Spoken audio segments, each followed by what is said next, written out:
Welcome back.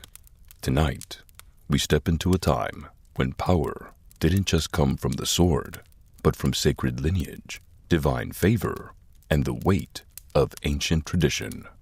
Picture a world where your ruler wasn't just king, but a living thread between mortals and gods, where every judgment, ritual, and feast was touched by myth. But now, change whispers through the halls.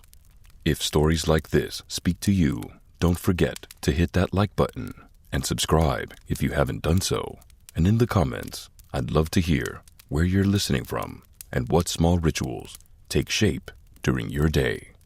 Now, dim the lights as we begin.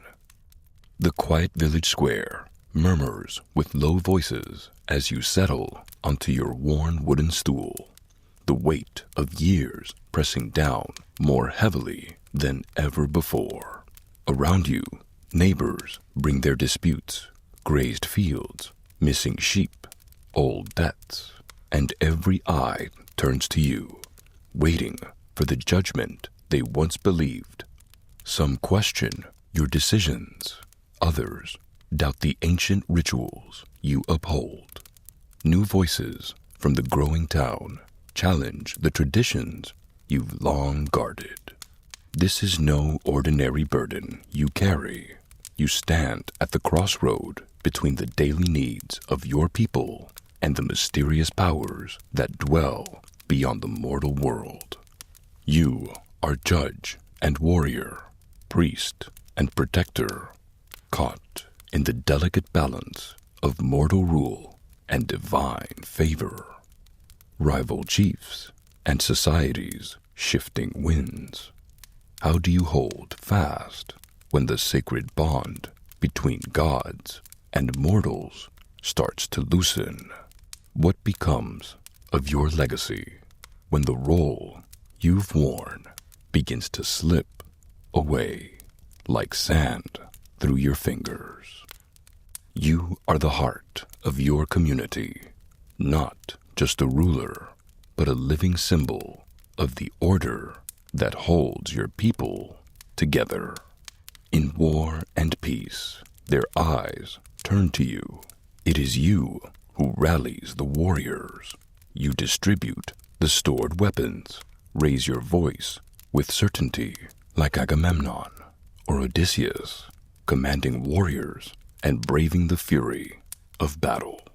Yet your duties stretch far beyond the spear. You listen to disputes in the village square, seated where your forefathers once sat. Land, livestock, honor, you weigh each word and deliver a verdict. Tradition gives your word gravity. Your family has judged such matters for generations. Though tempers may flare, your rulings bring calm. They trust in the patterns of old, in your presence as a stabilizing force. When strangers arrive with unfamiliar tongues or cloaks of foreign weave, you greet them in your finest cloak, your jewelry gleaming in the sun. You exchange gifts, broker peace, and build alliances. In those careful conversations, you secure goods, news, and the safety of your people. You become more than a village king. You become a known presence. Still, your rule has limits. Power runs in your bloodline, but it thrives on loyalty.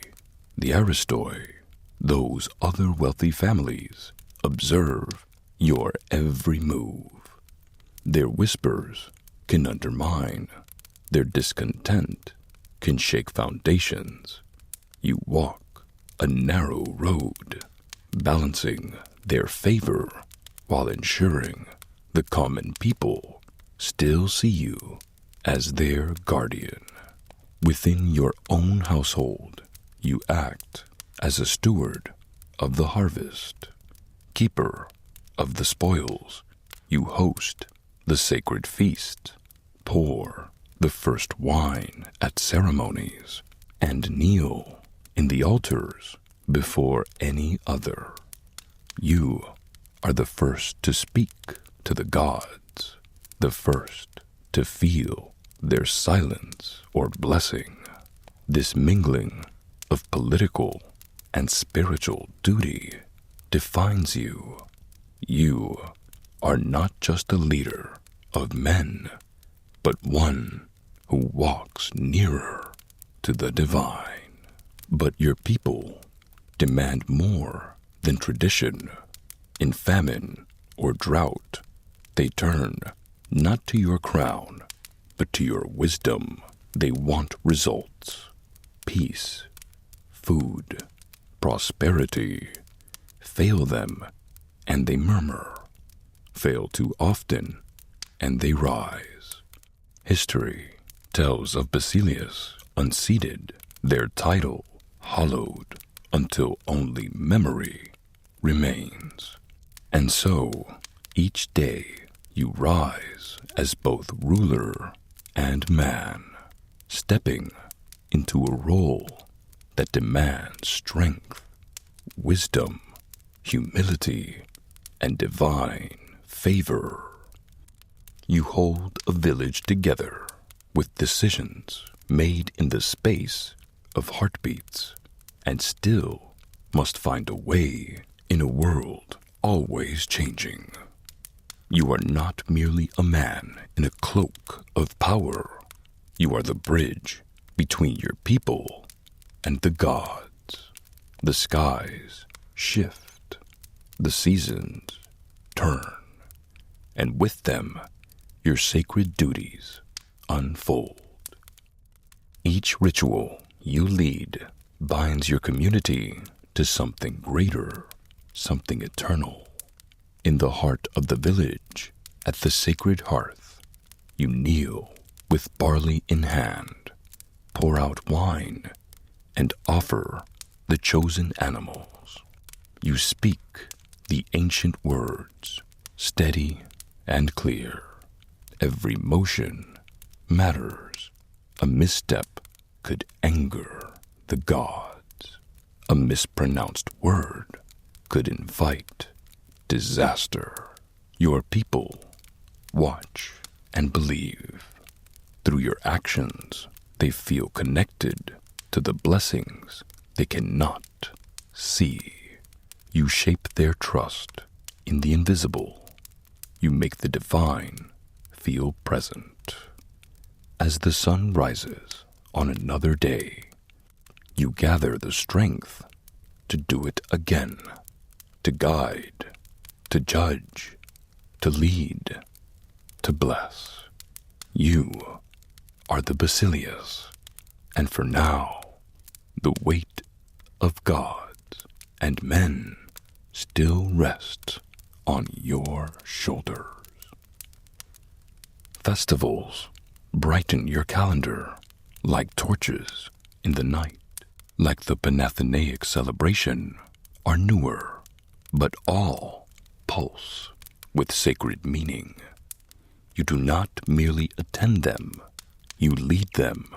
When the time comes, you rise in ceremonial robes, crowned with woven branches or golden diadems, and step forward before the crowd. Gifts are laid at the feet of Athena or Apollo. You lift your arms in prayer, chant the ancient hymns, and guide the people through rituals, processions, and sacred feasts. The gods, you remind them, are watching, and you, Basilius, stand between realms. When you dance, it is not for joy alone, but to renew the link between your people and Olympus. The robes you wear, the songs they sing, even the carved scepters in your hand, all reinforce what they believe, that you are chosen. Your presence affirms the cosmic order. and without balance, all things would fall apart. Origin stories feed this belief. Your line claims descent from heroes, Heracles, Perseus, and even the thunderer, Zeus himself, etched into the gravestones and sung into the gatherings of poets. Your ancestors' weapons rest in shrines. Your family's symbols adorn sacred rings, buried beside the honored dead. Even in death, your kin are marked as touched by the divine. But divine favor is never idle. The people watch for omens, lightning that dances during your rites, strange weather after your decrees, or sudden illness in your bloodline. These signs shape how they see you. A bright omen brings cheers. A bad one brings fear. Some begin to whisper. Still, you press forward, because sacred status must be renewed with every dawn. Libations at sunrise, offerings before dusk, fasting before festivals. You do not falter. A single forgotten chant or an impure flame could doom not only you, but the whole village. Records from places like Lefkandi warn what happens to a Basilius who fails his duties. Fines, exile, disgrace. You will not be joining their ranks. And when great decisions loom, war, rebuilding walls, redistributing lands, you do not act alone. You seek divine counsel. You sacrifice to Athena and Artemis and wait for signs. These acts are not private. They are performance and proof. Everyone must see that you act not for ambition, but with heaven's blessing. Even your garments speak, lightning bolts embroidered in gold for Zeus, lions for Heracles, laurel crowns for Apollo. When you walk through the agora, your people see more than a ruler. They see an axis around which the mortal and the divine spin together. And so, your authority deepens, not through iron or fear alone, but through the slow, careful work of ritual, sign, and belief. Your rule stands because it feels ordained. Your justice accepted because it echoes what they think the gods would will. You are not a man. You are the keeper of the sacred balance. And as long as they see you that way, your voice will still carry the force of heaven. The thick walls of your megaron tremble faintly, not with war drums, but with debate. Beyond the columns, voices rise and fall, not in chants of loyalty, but in questions. You sit at the edge of your throne, once the axis of all power, years ago. A single word from your mouth could still the winds. It bound men and gods alike. Now, even your closest advisors exchange wary glances, unsure if your voice still holds the weight of fate. You feel the shift, subtle, then staggering. Pride still lingers in your chest, but it coils now with uncertainty. The stories of your divine lineage, how your blood traces back to the heroes like Odysseus, even to Zeus himself, echo inside you with less clarity than before. As a boy, they filled you with destiny. As a man, they haunt you with doubt. Each time someone questions your ruling or walks away from the old rites, the gulf between legend and reality widens. At the great festival, you lead the sacrifice. The smoke rises in smooth curls, winding around your outstretched hands like a question the gods no longer answer. Some villagers bow in reverence. You feel their eyes, not with devotion, but expectation, as though they're wanting to see if your sacred role still holds any meaning, or if you're merely echoing a role that time has outgrown. From the far reaches of your land, word comes of councils held without you. Wealthy farmers and rival chiefs gather in open fields, debating matters that once came only through your judgment. Where you once sealed decisions with a signet pressed into wax, now your verdicts dissolve into arguments. Your staff of judgments leans untouched in the corner during meetings. It used to command silence. Now it gathers dust. Even the command of warriors has grown brittle. New leaders, hungry for spoils, bypass your plans. They rally their own followers, pursue their own raids. Some towns heed their orders before yours. The chain of command has splintered, and in its place, shouting matches and rival claims grow bolder. In your own hall, voices rise against yours, sometimes your own blood. They speak of reform, of the agora, of shared rule. Each word stings like iron drawn across old stone. At night, you wander the corridors where your ancestors once stood unchallenged. The frescoes are chipped now, their painted faces faded. You trace them with your fingers and wonder, did they feel like this too? The slow erosion of certainty, the quiet fear that the gods might one day fall silent. The feast you host, once thunderous with praise, have thinned into rigid ceremony. The purple dye of your cloak weighs heavy, no longer a badge of authority, but a fabric of burden.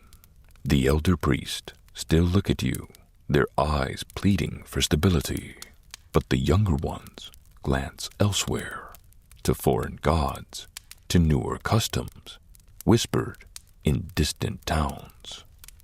Day by day, you watch the order you once embodied begin to unravel. Artisans organize their own guilds, merchants bypass your blessings, laws once spoken by your mouth now face challenges from circles of elders convening on their own. In places like Pylos, landowners refuse your tax levies, hosting private festivals that draw crowds away from your altar.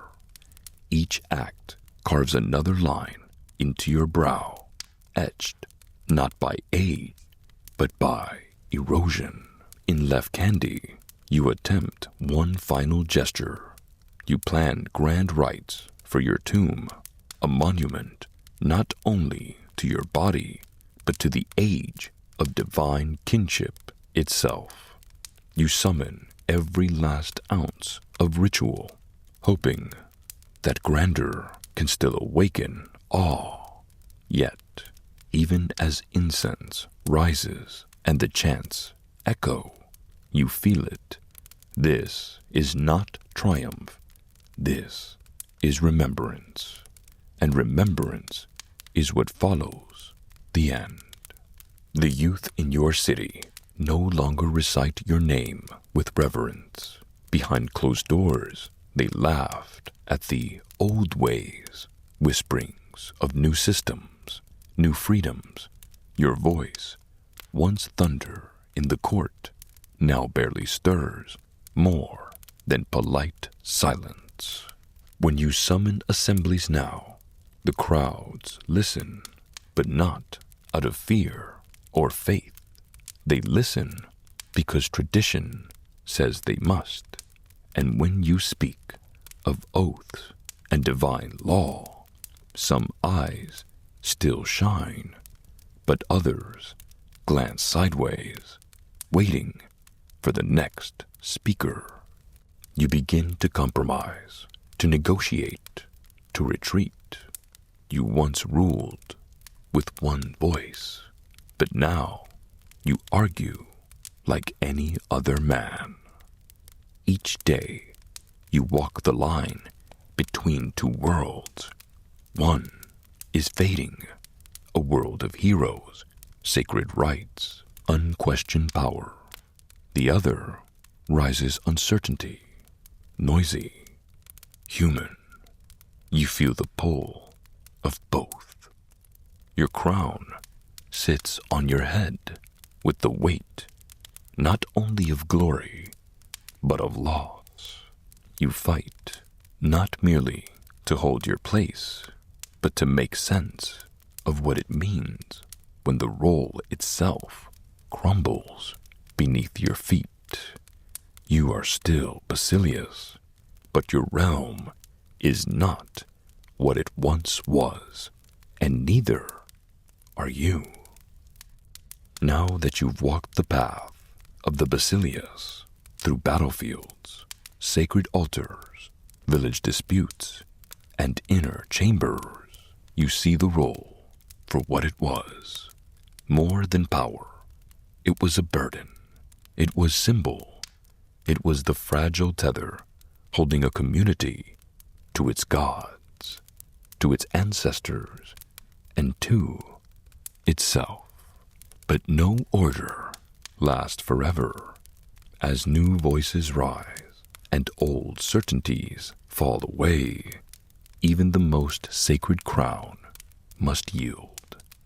In the fading footsteps of the last Basilius, we find not only an end, but a beginning, where memory, adaptation, and hope begin to shape what comes next. You were born into a world already in motion, a world shaped by names older than cities, estates that breathed with the labor of others, and stories that paced your blood closer to the divine than the common. Before you could grip a sword or speak in the public square, you felt it, the invisible weight of legacy. You are Aristoi, a descendant of the noble few who do not merely live in history, but mold it. The walls around your cradle were lined not just with wealth, but with expectation. Olive groves stretched past the horizon.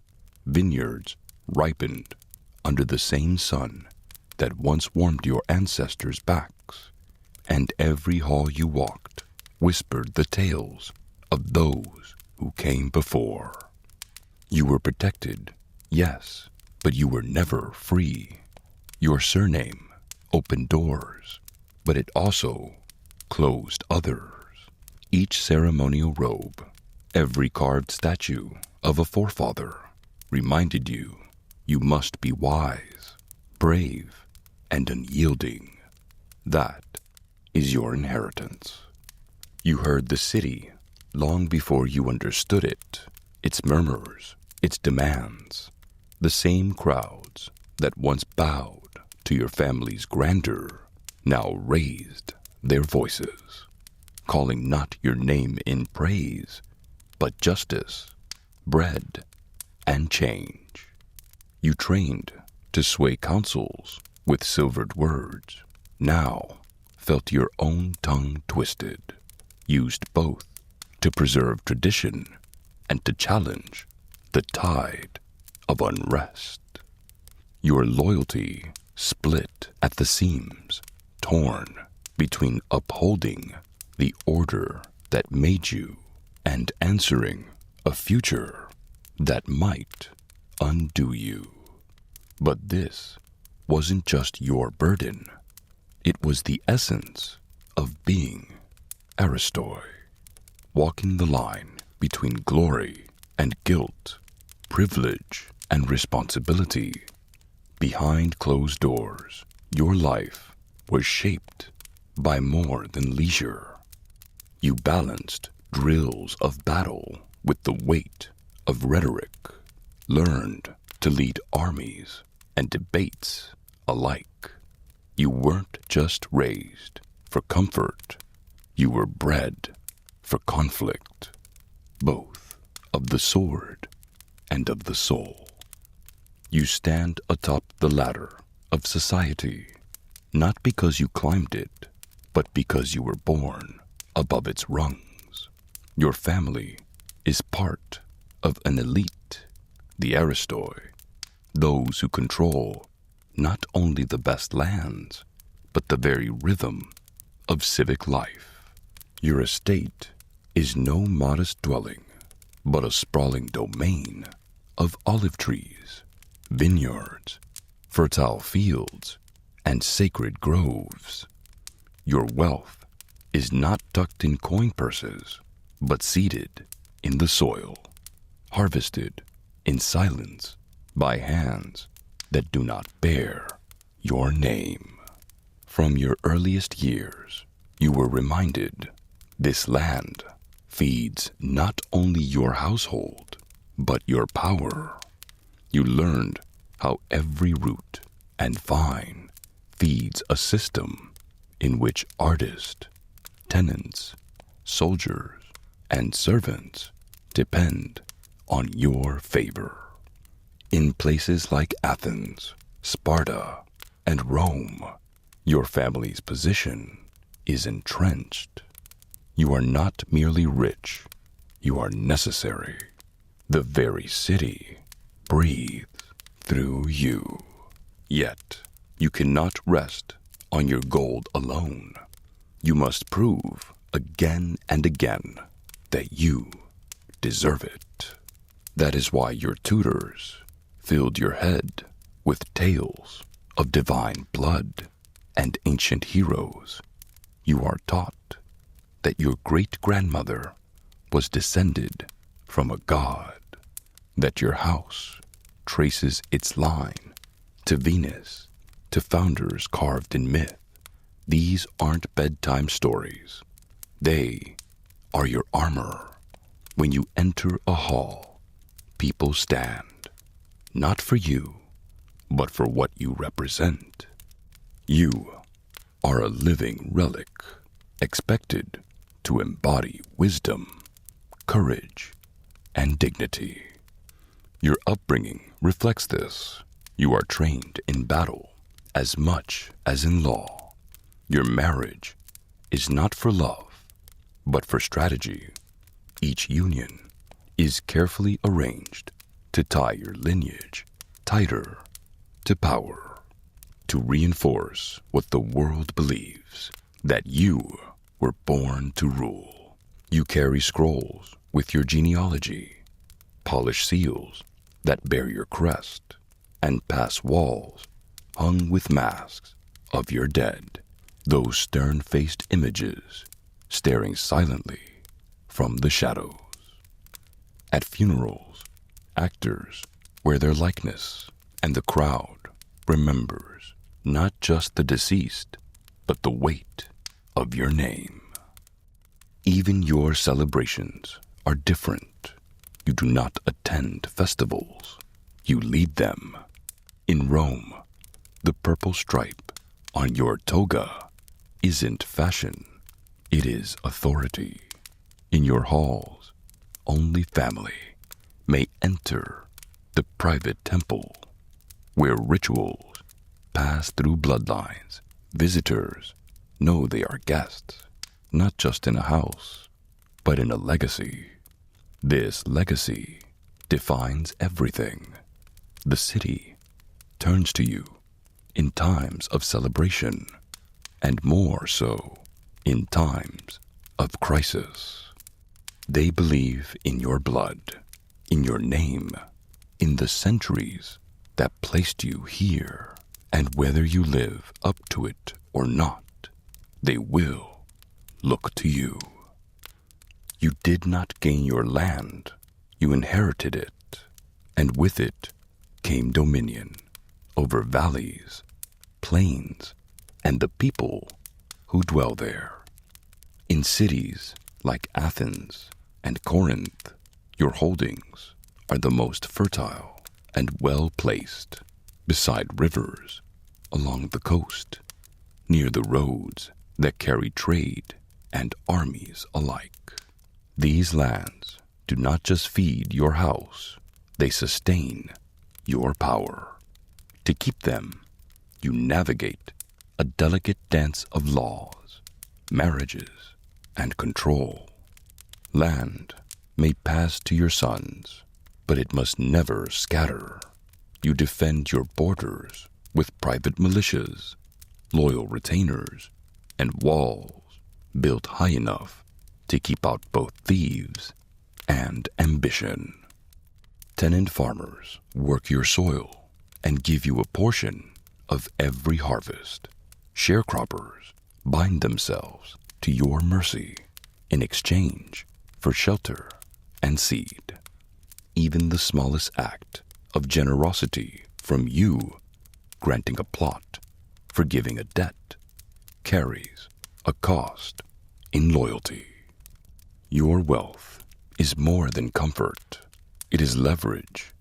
With it, you fund sacred festivals, sponsor plays that move the crowd to tears, and offer sacrifices that soothe the gods and remind the people who keeps the divine on their side. You rebuild temples, not just to honor the gods, but to inscribe your name in marble. Even your generosity is a form of power.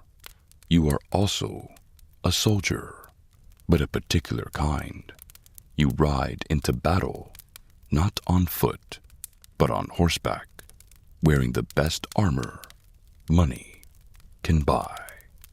You serve as cavalry because you can afford it, and that buys you not just glory, but votes. In times of war, your family supplies the city's finest generals and its coin. In return, you earn influence that echoes in every court and council chamber. You are not merely part of the government. You are the government. In oligarchies like those of Corinth or Thebes, only men like you can make laws.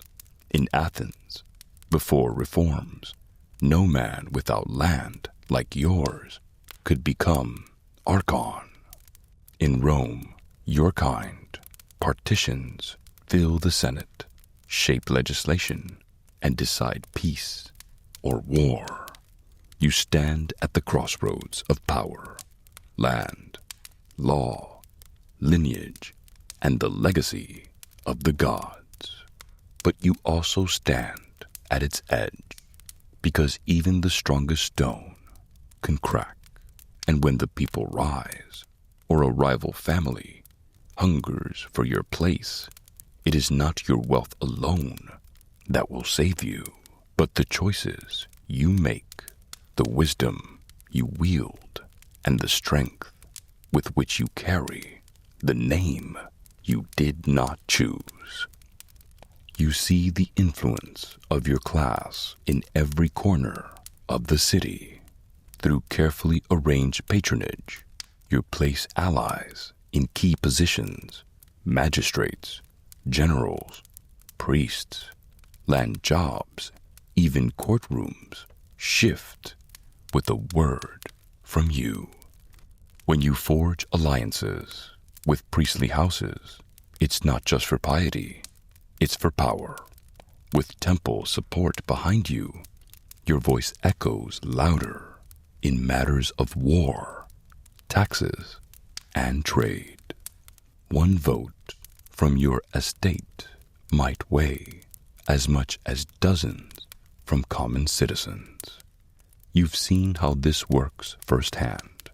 In Athens, during the rule of the 30 tyrants, you watched as noble families from the grain-rich plains were handed the reins of the city. In Corinth, councils were drawn from just a few noble lines, yours among them, deciding harbor tolls and military funding to protect lands like yours. Power flows through land ownership, and your family holds the most fertile. But keeping power demands more than just land.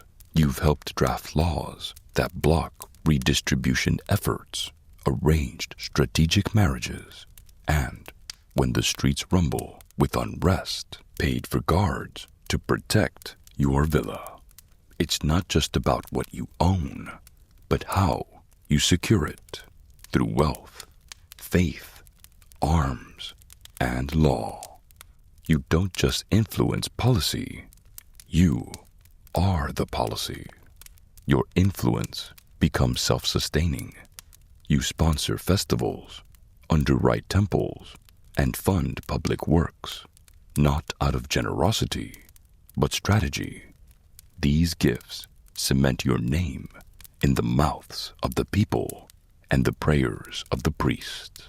You become indispensable to city life, the silent architect of rituals, harvest, and celebrations.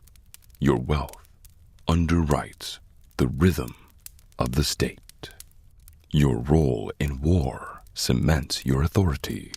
The cavalry saddle is yours because only you can afford the horse. The shield wall trusts your position because your armor gleams with inherited silver. When threat looms, your estate provides not just food or coin, but leadership. Generals rise from your bloodline. Soldiers swear to your family, not just in the city. Loyalty is forged as much in the fields as in the barracks. But your control is fragile, less fortress than tightrope. Rain pounds the arcades as you step through the shattered gates of your estate. The banners above, once symbols of pride, now hang limp and blackened. Below, the plaza seethes with unrest.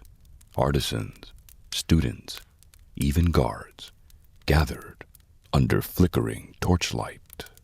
At their center, a former scribe calls for justice and bread. You hear your own training in his voice, cadence, phrasing, appeal. It's uncanny. The same tools that once won you praise now sharpen rebellion. The words feel like shadows of your own, twisted to cut instead of inspire. Your father calls from the balcony, voice rigid with tradition and command.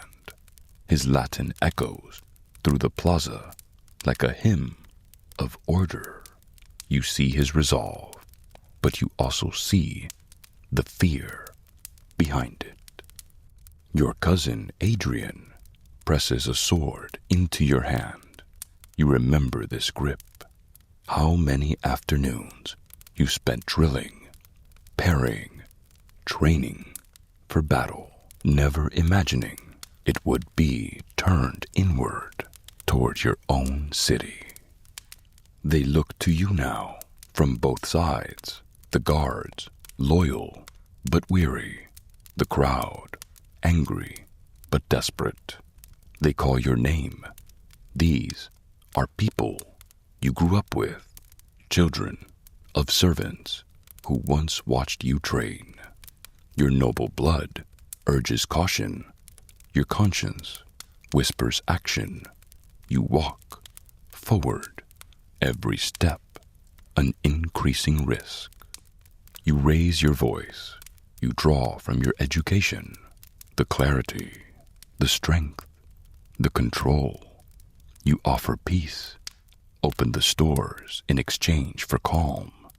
You speak to their hardship, not as a lord above, but as someone who understands.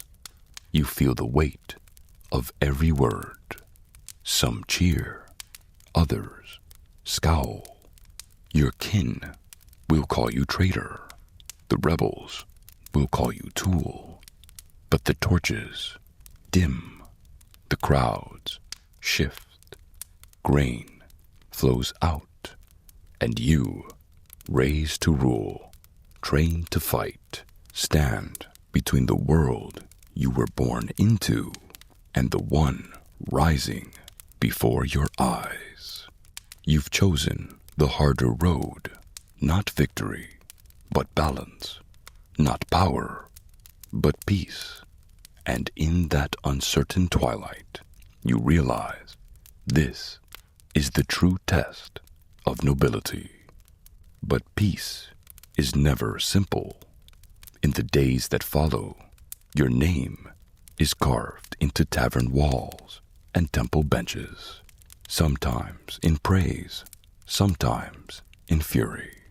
In the assembly, they debate whether you're a hero or a coward. Your father stops speaking to you.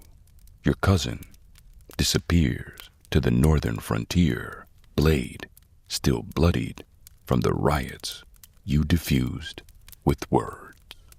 Yet the markets reopen. Bakers grind flour once hoarded.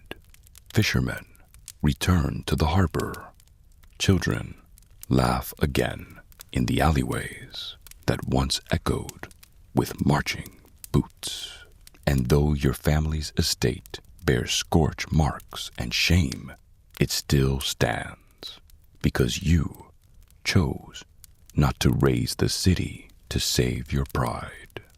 At night, you lie awake beneath the cracked ceiling of your childhood room. The sword Adrian gave you leans against the wall, untouched since that evening. You wonder if restraint will be remembered, if your compromise will outlive the next war or the next famine. You've learned that even noble intentions can feel like betrayal, depending on where one stands. But you also see the long game now. True nobility isn't just about ancestry or eloquence or even valor. It's about what you protect when everything is at risk. Your legacy may not be gilded in triumph, but perhaps, just perhaps, it will be rooted in endurance. You begin to write, not proclamations, but letters to former rivals, to allies who wavered, to young nobles still in training.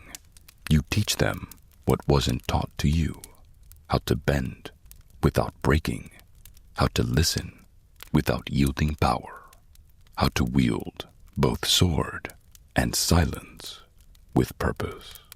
The world you knew is fading, and a new one stirs. Whether it will be better is unclear, but for now, in this fragile moment, you've carved a space between tyranny and chaos. And if that is not nobility, then nothing truly is.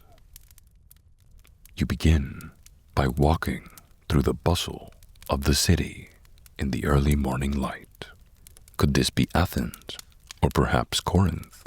The stone beneath your feet is worn smooth by the passing of generations. The agora teems with voices, some sharp and local, others, carrying the rolling cadence of distant homelands. You understand a few, recognize others, and strain to make sense of the rest. You are not alone in this blend of the familiar and the foreign.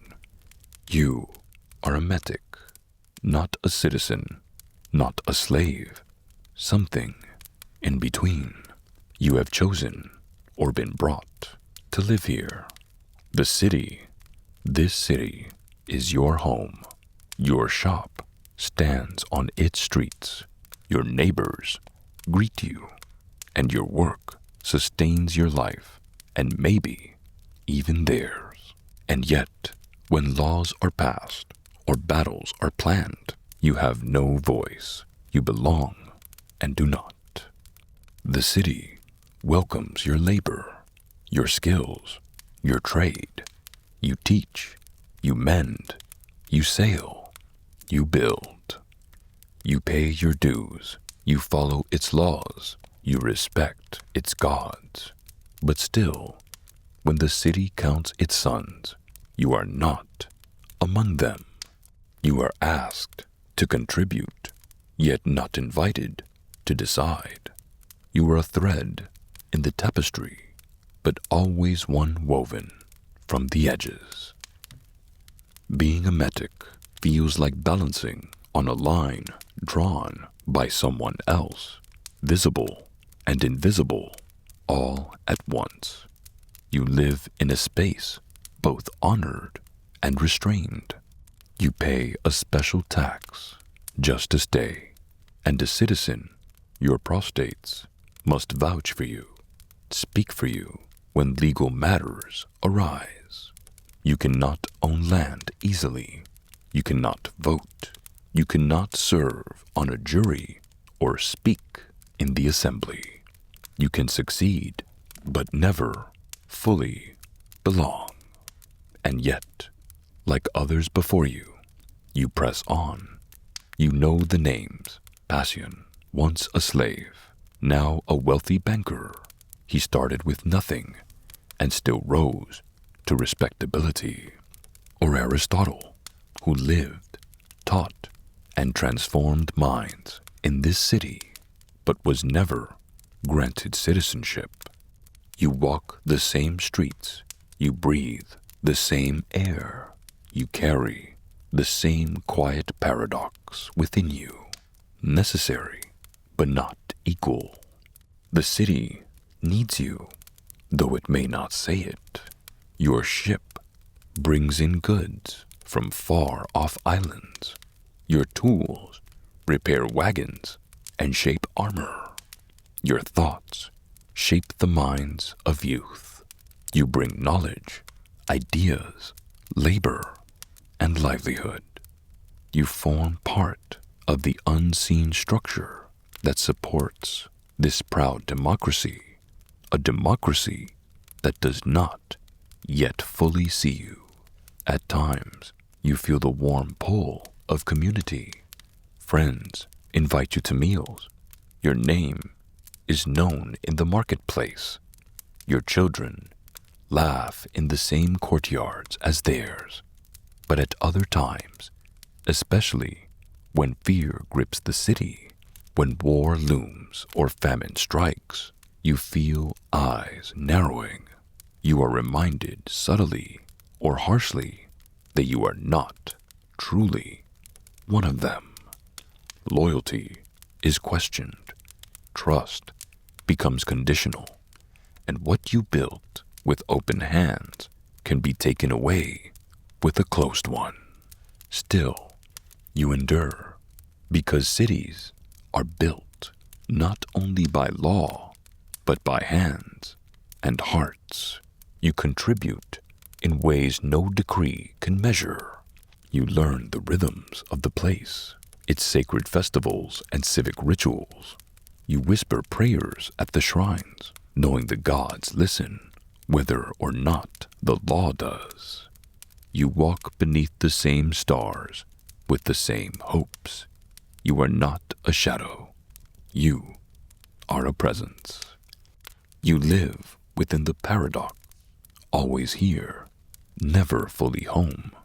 Always essential, never quite central.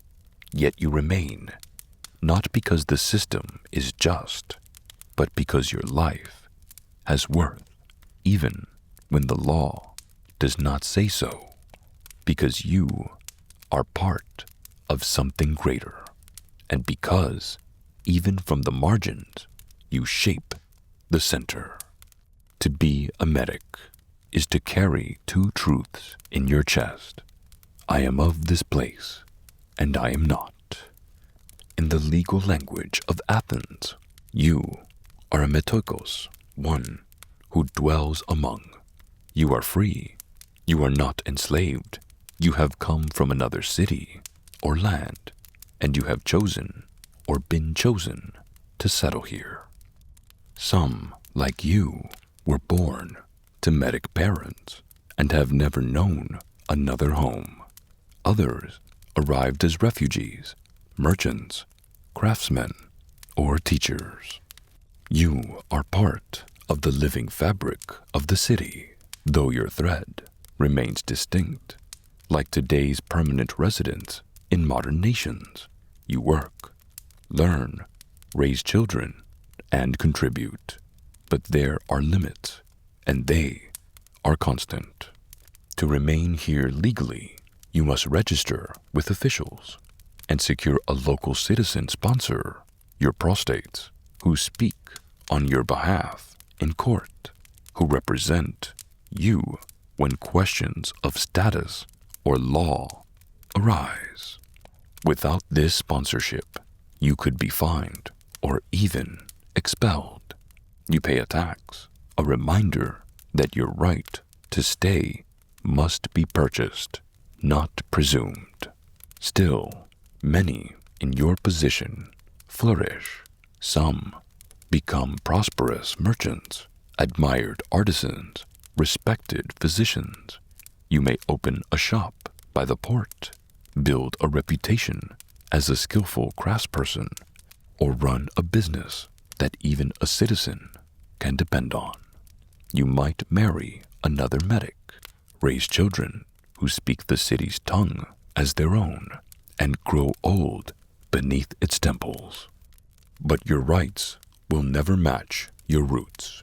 Here, no matter how many years pass, how much you give, how deeply your life becomes entangled with the life of the city, you will remain an outsider in the eyes of the law.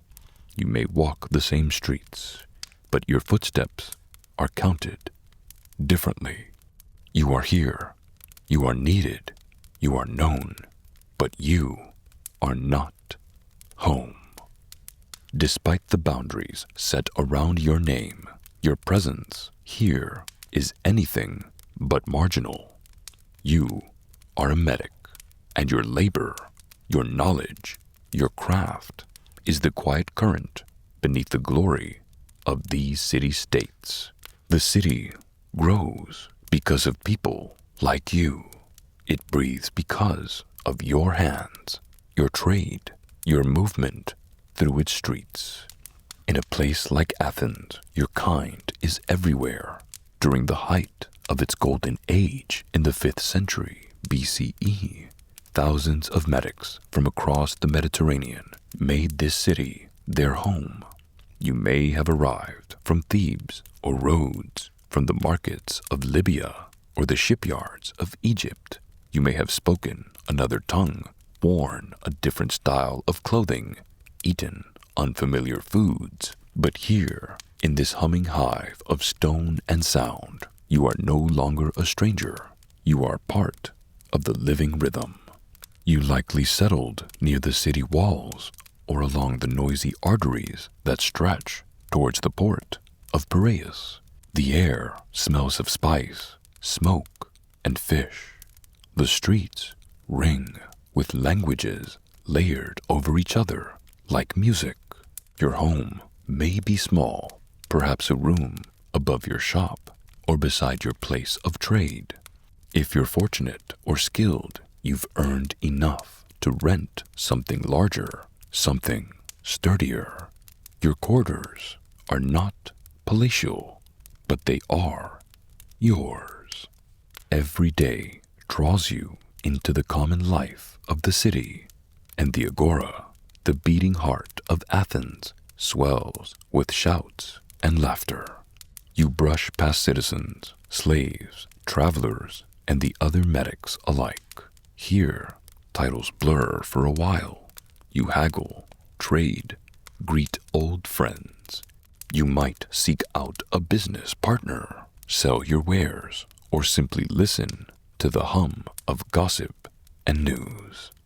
Children weave between stalls.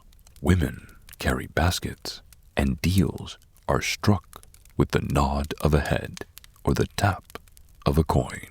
In this space, everyone performs a kind of dance, and you've learned the steps.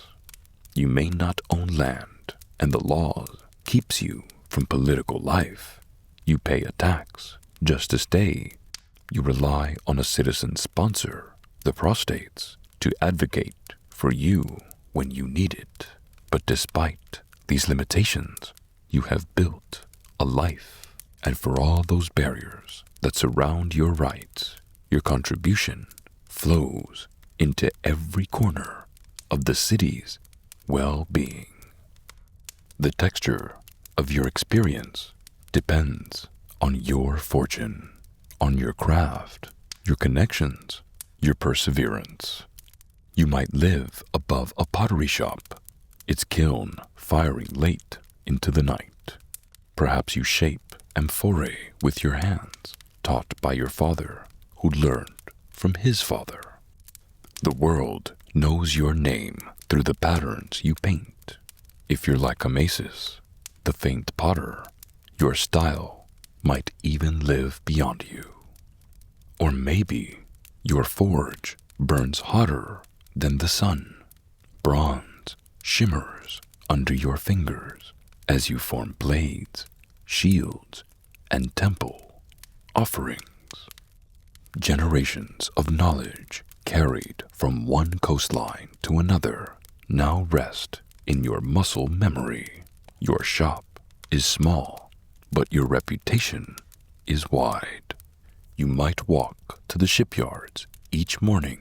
If you've come from a seafaring people, you know how to strengthen beams, reinforce frames, balance speed with stability. The Athenian fleet rides stronger because of you.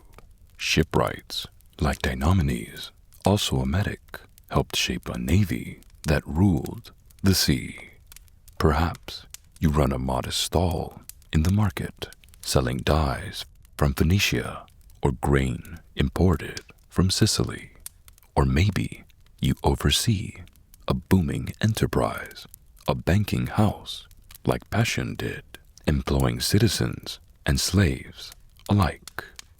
Your business touches every level of the city's economy. Your name carries weight. You've moved from labor to leadership. Not all recognize your worth. Some citizens view you with suspicion, especially when prosperity seems to lean in your favor. They mutter about influence, about outsiders taking what's theirs, but others greet you warmly. Trust your goods. Rely on your wisdom. In the marketplace, practical needs often soften prejudice. People know who make the best armor, the finest jewelry, the tastiest bread, and they come to you. In quieter moments, you hear the voices of children playing, your own among them. They learn the city's stories, celebrate its festivals from the edges. You worship the gods of this place. Its shrines are visited. Sit in its theaters. You are everywhere and nowhere. Essential, but not official. You are part of a living, breathing contradiction. Though your name may not be etched in the city's marble records, your touch is on everything that endures. Medics like you are the backbone of craft and commerce, the goods that fill the agora, the bronze tools, the painted vases, the carved icons, the fragrant oils. Many were shaped in your workshop or brought on by your trade routes. You've introduced firing techniques from Corinth, hull reinforcements from Phoenicia, and financial strategies whispered in Egyptian courts. You have taught and been taught athletic trainers, brewers, bakers, and blacksmiths. You all add something new, something needed. The city's greatness rests partly on your shoulders, though it rarely credits your name. Citizens depend on you. A farmer trusts your tools. A merchant leans on your banking house. A family commissions your jewelry for sacred rites. Sometimes a citizen even learns at your side, apprenticing in your craft. You formed partnerships, even if the law requires a citizen name to front the deal. Your worth speaks louder than your title, at least in the places where wealth and work meet. Some, like passion, have been granted citizenship as an extraordinary honor, but most, like you, remain in this half-place, vital and vulnerable.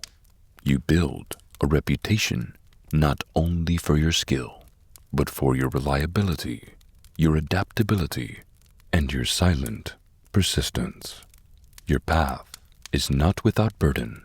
You pay taxes, ever present, for simply being here. You pay fees to run your business. You lean on the goodwill of your sponsor. You navigate a law that was never written with you in mind. You cannot vote. You cannot hold office. You are excluded from guilds unless granted rare permissions. Still, you build, you teach, you expand the city's reach with every trade route, every client, every new idea passed along in the crowd. Your life isn't etched in the constitution of the city, but it echoes in the streets, its ships, its markets. You are remembered not in titles, but in stories. You are the potter whose vase traveled to Delos, the smith whose blade was offered to Athena, the banker whose coin funded a chorus, the trader whose spices changed local recipes forever. You may never call yourself a citizen, but make no mistake, this city would be far lesser without you, and deep down, it knows. You wake before the sun rises, before the birds begin their first song. The house is wrapped in cool shadows, the air still heavy with sleep. There's a sacred quiet in this moment, brief, delicate, and yours alone. But soon it will vanish. Soon footsteps will echo in the courtyard.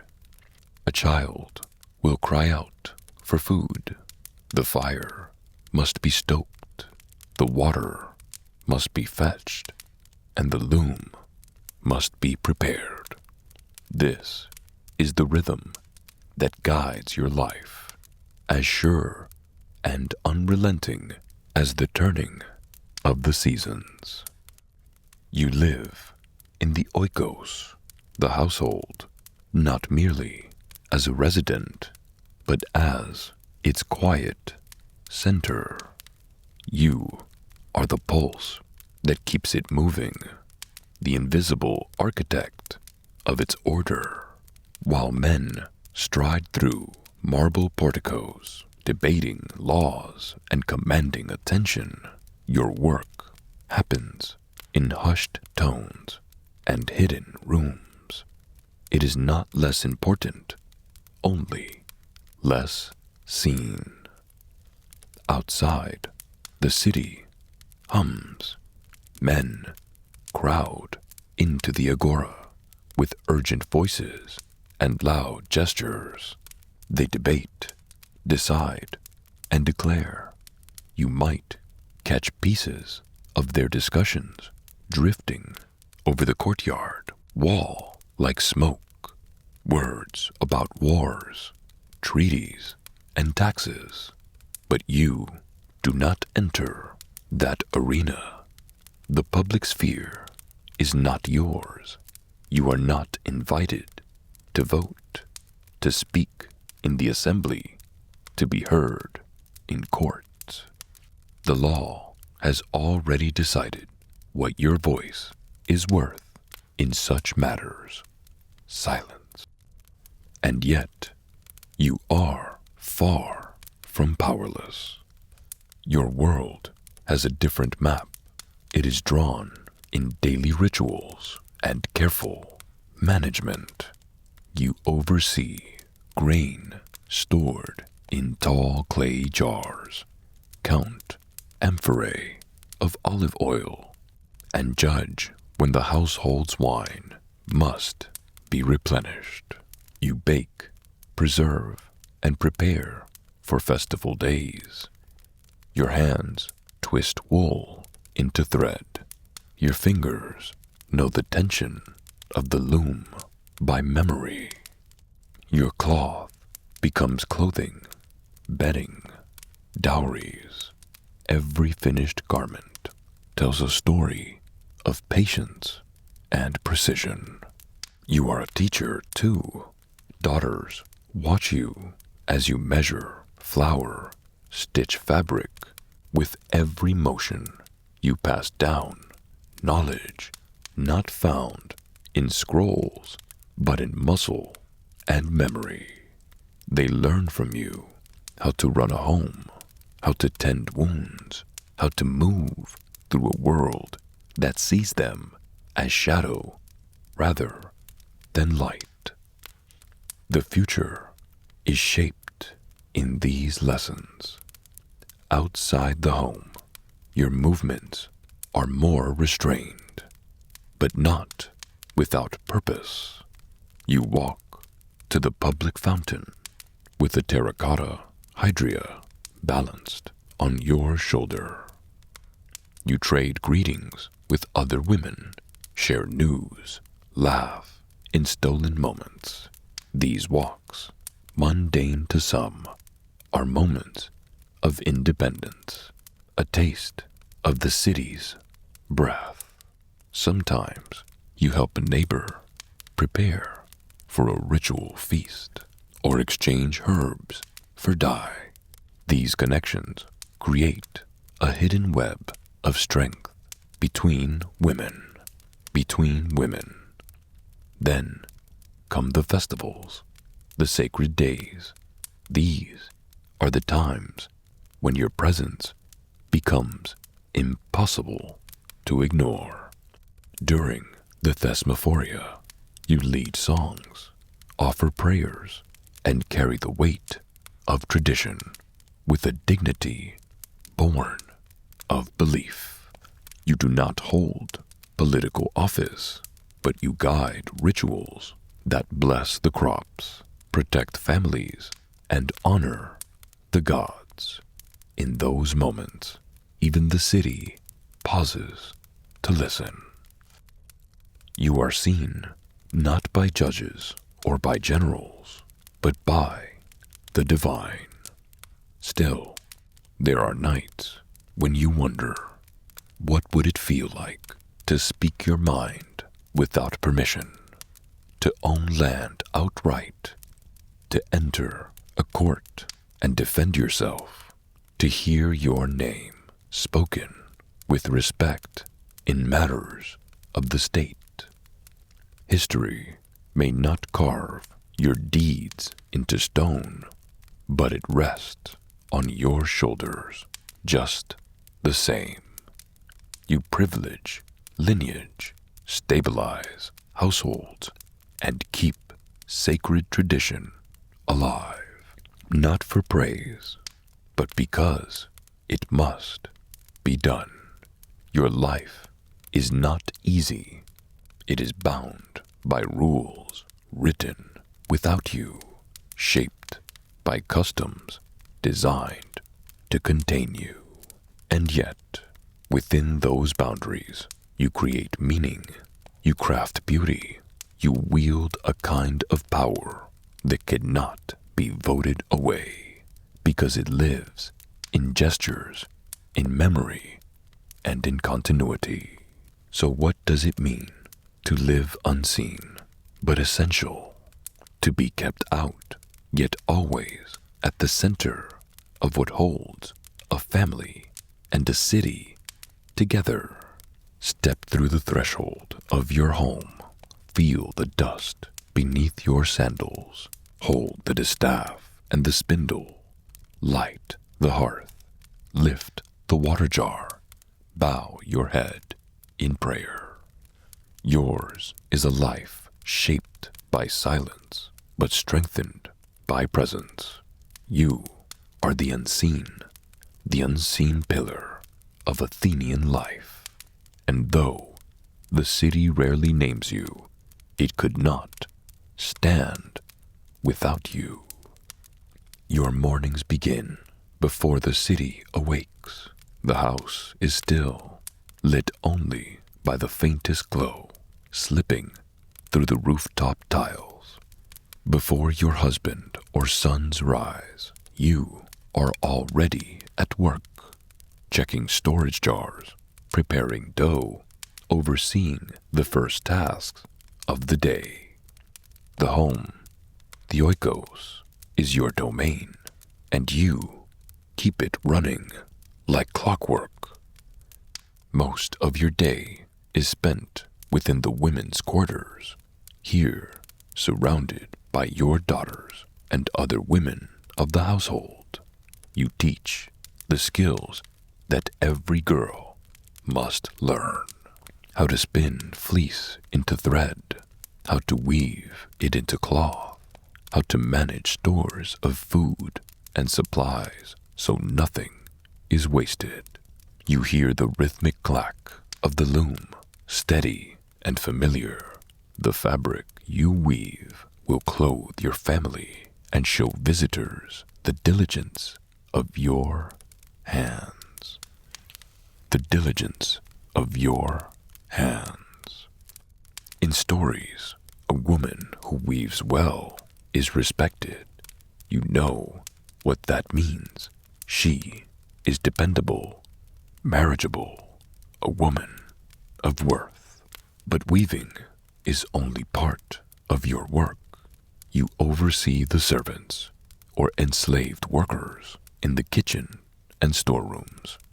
You check the pithoi, those deep jars holding lentils, grain, oil, and wine. You organize what will be used, what must be saved.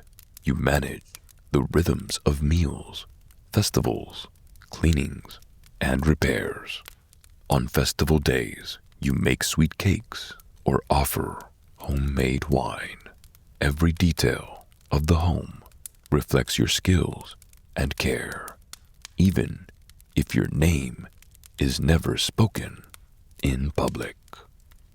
Your children depend on you, not just for food or clothing, but for their first lessons in life. You help your youngest shape dough or stitch simple clothes. You measure out oil together, explaining how to preserve it, or show them how to care for animals.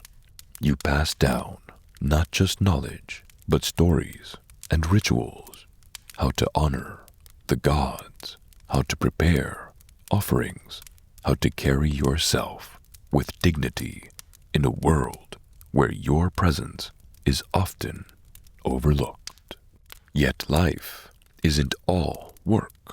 When you walk to the public fountain with a terracotta hydria balanced on your shoulder, you meet neighbors, you pause in shaded spots to share news or whisper advice. These errands become your windows into the wilder world. These errands become your windows into the wider world. Brief moments of independence, laughter, or quiet connection. Archaeologists find the broken pots and jars that mark these places, traces of your conversations left behind in the dust. Religious festivals offer more than celebration. They give you purpose and a kind of power. During the Thesmophoria, honoring Demeter, you join other women in processions, chant sacred hymns, and offer special food. These days you lead, you belong. The rituals are yours to perform, and through them you touch something larger than the home. You take pride in your household, a clean, well-run home with plenty to eat and wear reflects not just comfort, but reputation. When others speak well of your husband or sons, you know it is your silent work that has made that respect possible. In comedies and speeches, men praise their wives not for beauty, but for wisdom in the home.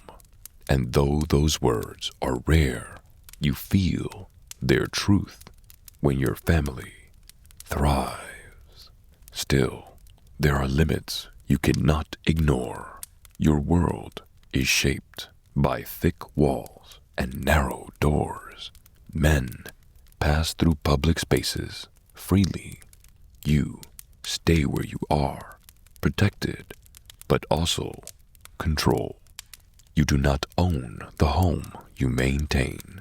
You cannot vote, file legal claims, or speak before a court. Yet within these restrictions, you build a world rich with memory, tradition, and meaning. You make the household a place of order, of learning. Even alleyways and shared chores offer you solidarity. When water jars are heavy, you and your neighbors help each other. When courtyards need sweeping or shared meals are prepared, you work side by side, exchanging stories, lifting burdens. In these small acts, a kind of sisterhood emerges, quiet but enduring. You live in a city that does not always see you clearly, but you shape it every day. In the woven cloth that keeps your family warm, the children who grow strong under your care, and the sacred songs you sing that echo through the temples of gods and goddesses alike. You leave no scrolls inked with your thoughts. No public speeches bear your cadence. You do not write laws, nor sign your name to civic decrees. The weight of your life was never measured in words etched into stone or quoted in records.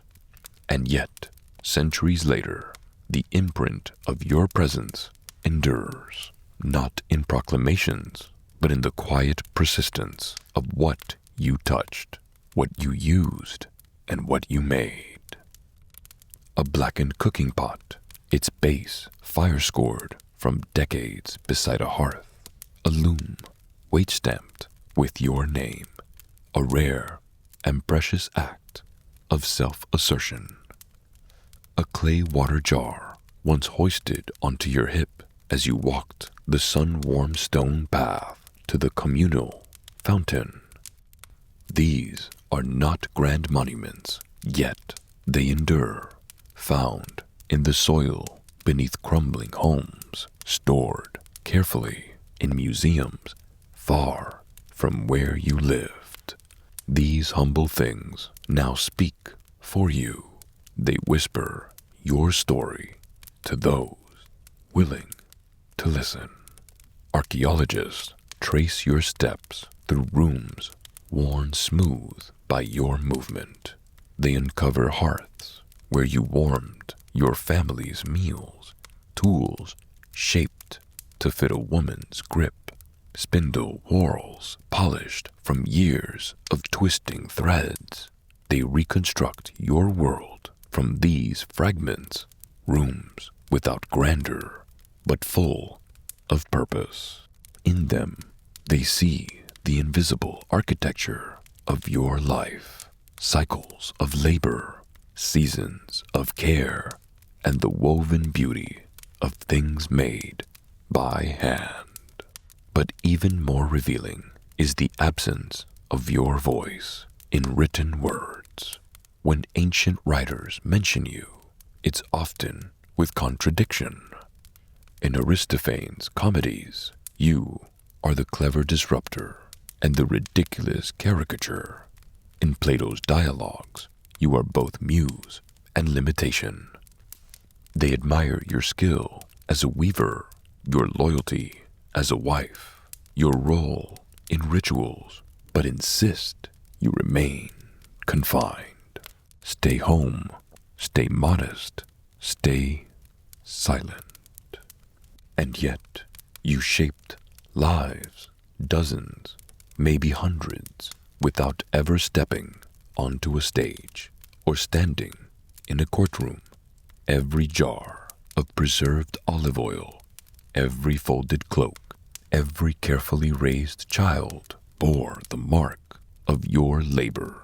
You shaped memory, custom, and rhythm through hands trained by other women, and in turn passed that knowledge on.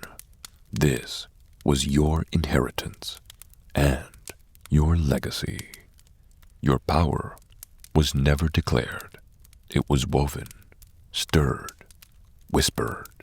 It was not shouted in the assembly, but stored in clay amphorae and tucked into folded linens. It was lived in acts too small for historians, too everyday for statues, but too essential to be erased. You were not crowned with laurels, but crowned in the everyday triumph of survival, of structure, of sacred duty. It is a power older than democracy and deeper than law, felt but never formally recorded. And now, long after your name was forgotten, your work still speaks. The edges of your world are made clear, not through punishment, but through pattern. You watch the men step beyond the threshold into courts and council halls, while you are taught how to manage a home. You sense early on what is expected. You're praised not for boldness, but for modesty, not for curiosity, but for quiet. Every lesson, every correction teaches you that your place is inside, not just the home, but the boundaries of what you're allowed to be. By the time you're a young woman, there is no need to ask why you cannot speak in the assembly. You already understand. It was never a question. Citizenship belongs to men, men whose parents are both Athenian. That status comes with power, the right to vote, to own land, to serve on juries, to propose laws. You may be born of citizen parents too, but the law does not recognize your voice. You are not even a shadow in the political landscape. Your role is defined by the Kyrios, the legal guardian who oversees every decision of consequence. At first, it's your father, then your husband, and one day, perhaps, your son. If you inherit land, it's not truly yours. If you wish to make a legal agreement, he must speak for you. even if your mind is sharp, your judgment sound, you cannot argue your case or speak your truth. The law assumes you incomplete, half a citizen in the eyes of the state. And if you are rich, well-educated, even admired for your intellect, it changes nothing. You may read philosophy, learn music, recite poetry, but still, your presence at the Knicks is forbidden. You hear of votes, debates, and decrees secondhand, filtered through the words of the men in your life. You understand political decisions sometimes more keenly than they do, but your understanding must remain invisible. When you walk through the city, your movement is governed by unspoken codes. To walk alone is to invite whispers. To speak with unfamiliar men is shameful. A respectable woman keeps to the background, even at festivals where women have sanctioned roles. You are escorted, watched, confined to a specific kind of visibility. Sacred, ceremonial, never political. The laws may be written, but the customs are just as firm. Modesty becomes your armor, silence your safety. You are not expected to shape the world, only to uphold the one given to you. And yet, inside these constraints, you think, you question, you offer advice behind closed doors. You notice when your husband falters. Sometimes he listens.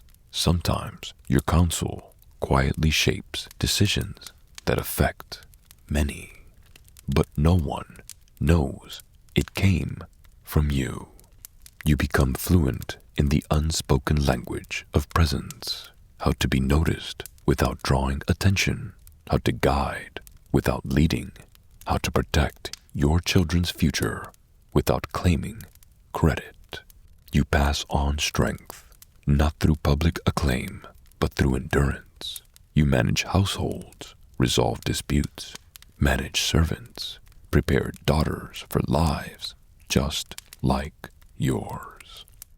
You sustain a city that refuses to name you, yet relies on your work to function.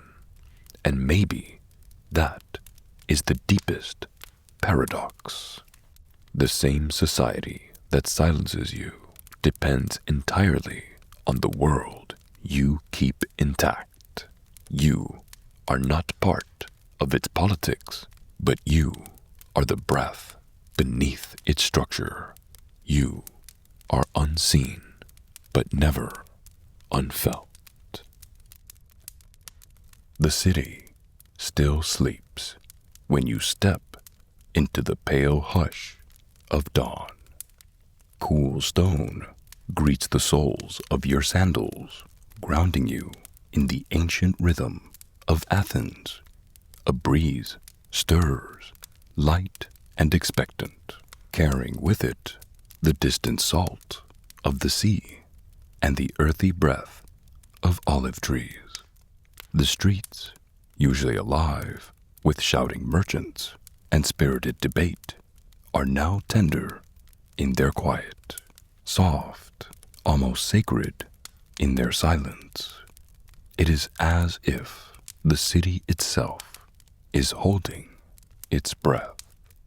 You pass beneath shuttered windows and empty stoops, your himation drawn tight against the morning air, the folds falling just as your teacher once showed you, with care, with meaning. You move through a city not yet awake in this stillness, yet every sound seems to echo a little louder. Every step feels more deliberate. You are not simply walking, you are entering a threshold. This is not just another morning. The agora lies ahead, blanketed in silence. Soon it will roar to life with the cadence of bargaining, laughter, argument, and ideals. But for now, the stones are still cool, the statues silvered in shadow, the altars quiet. The temples sit in their twilight dignity, columns casting long fingers across the flagstones. Even the gods seem to wait. The very air feels alert, like it expects something from you. Not loud, not forceful, but insistent. Something has shifted, not outside, but within. This morning does not belong to habit or routine. It belongs to change. It belongs to choice. And you feel it pressing gently, the knowledge that today you begin to decide who you are. Not just as a boy beneath a teacher's gaze, but as a thinking soul standing on the precipice of civic life, no longer hidden in the safety of instruction, no longer sheltered by the simplicity of childhood. You arrive at a moment that demands something deeper. You must choose what it means to be part of this city, not just to live in Athens, but to belong to her, in a place where even the youngest voice may rise in the assembly, where no throne determines fate. Silence, too, is a decision. You begin to realize every word, not spoken, shapes the polis just as surely as every law debated or decree shouted from the Knicks. To remain still is to participate, whether you mean it or not. Today, your silence or your speech will echo in the choices that follow, in the direction Athens takes, and in the person you become. And yet, how do you know what to say? How do you reconcile the grave wisdom of your elders, their stories of heroism, discipline, sacrifice, with the fire of new ideas whispered among your peers, the restless yearning for something better? Can the old myths of gods and founders, etched into your memory with reverence, still speak truth in a world shaped by trade, war, and shifting tides? Can the tales of Theseus and the laws of Solon still guide your steps in a time when the city stretches and stains beneath new burdens? You were raised to honor tradition. You were taught that virtue lies in what has always been. But now, a voice within you begins to ask, softly, insistently, what if virtue requires walking a different path? What if progress is not betrayal, but fulfillment? What if honoring the past means reshaping it for the living? This moment, this first step, carries a quiet and complex weight. Under the towering marble of temples, you've memorized lines of poetry about justice and freedom. You've listened to teachers recite laws beneath sun-drenched colonnades and watched elders debate the will of the gods under olive trees. But never before have those words felt so near to your skin or so far from certainty. The city now asks something more of you. It does not ask for blind allegiance nor polished speeches. nor immediate answers.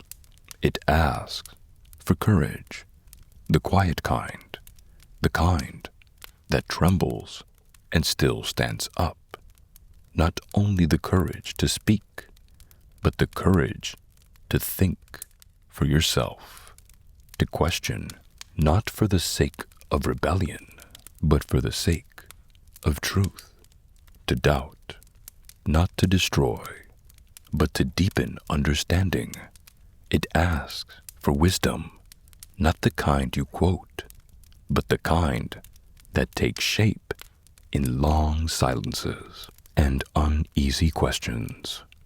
And it asks for action, not the dramatic gestures sung by poets, but the steady, thoughtful choice to care, to participate, to shape, even if only slightly, the direction in which the city moves. You are not here merely to inherit the city. You are here to co-create it. As you walk on, the streets widen. You pass a baker setting coals beneath a clay oven, a mother sweeping her doorstep with practiced grace, a man muttering a prayer to Hermes at the crossroads. All around you, life begins to stir, and still your thoughts return to the place where you are headed. Not just the assembly, but the space within yourself where conviction and uncertainty wrestle. You will stand amongst the voices that clash like cymbals, that argue and sing, that plead and provoke. You will see the tension between those who fear the city's soul is slipping away and those who believe it has yet to fully awaken. And you will feel your own voice tremble inside your chest, waiting to see if today is the day it finds its place among them. And through all of this, you will search, not for a perfect truth, not yet, but for the kind of question worth asking. Athens does not offer clarity. She offers the agora, open, chaotic, alive. She offers the Nyx, carved by calloused hands to echo the cries of a people who refuse to be ruled in silence. She offers myths and laws, beauty and contradiction, philosophy and policy, argument and belonging. She offers her flaws, and she offers you a place, not above, not below, but beside her, shoulder to shoulder, with craftsmen, soldiers, merchants, thinkers, strangers, and friends. This is your beginning. Your footsteps echo across ancient ones, joining the rhythm of centuries. The city stirs, yawns, reaches towards the light. The sky begins to shift, and somewhere beyond the rooftops, a rooster calls, sharp, clear, undeniable. Athens is waking, and she waits for you to speak. As you walk through the path of the young philosopher's first steps into the bustling heart of Athenian democracy, we see how deep and entangled the path of choosing can be, woven with lessons from old myths, the rules of the city, and the voices of its people. This moment is more than just a vote. It's where ideals crash into the stone of the real world, where doubts and hopes mix in a crowd of many faces, and where no answers comes without cost. The young philosopher does not walk away with certainty, but with something far more enduring, a growing sense that citizenship is not a static title, but a daily, living act. They have now seen that laws are not distant words etched on stone tablets.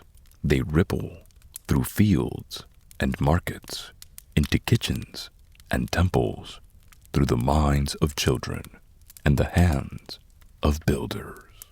And they have felt how democracy doesn't demand perfection, it demands participation.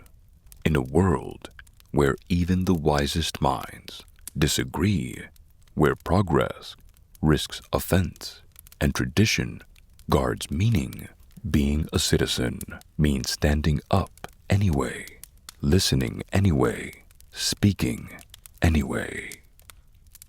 In this moment, as the philosopher feels the ancient threads of the city binding them to something larger, something fragile but fiercely alive, Athens is not just stone and law and ritual. It is memory and breath and debate. It is the weight of footsteps pressed into the marble by generations of thinkers, soldiers, mothers, poets.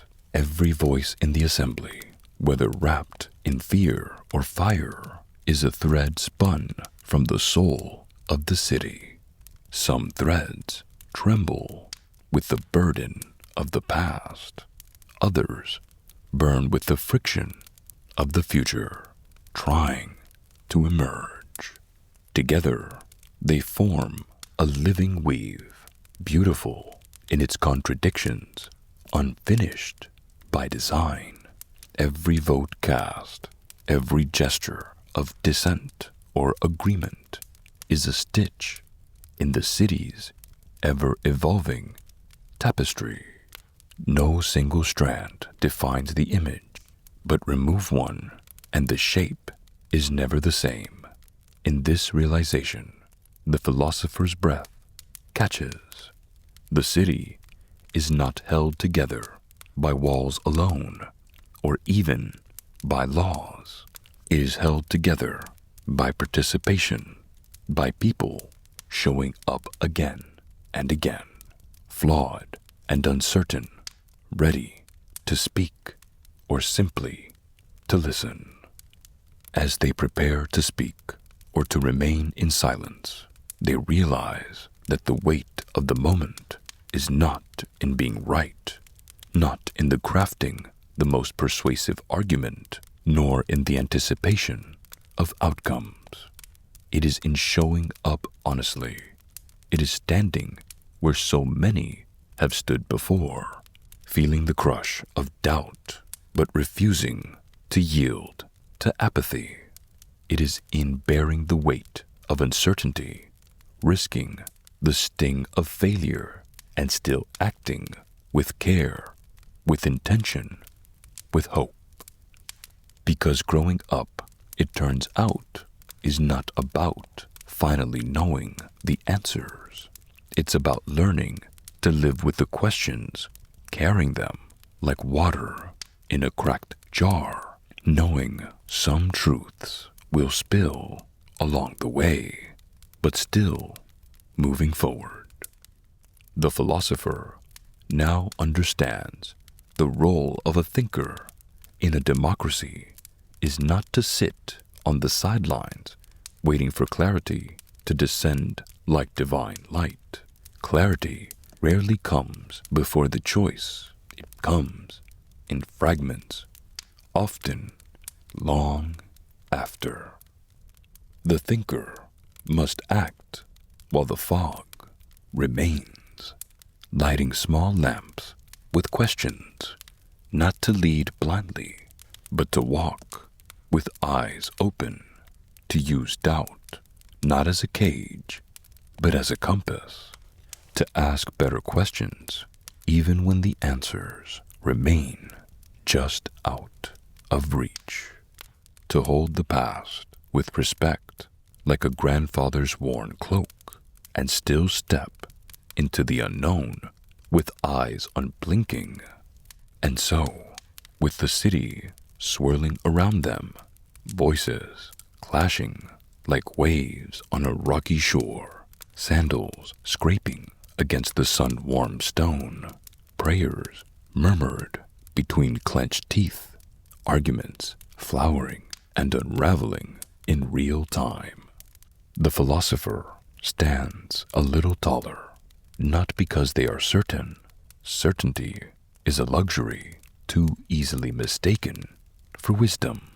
They stand taller because they are becoming, because they have chosen to belong not just to the city as it was, but to the city as it struggles to become.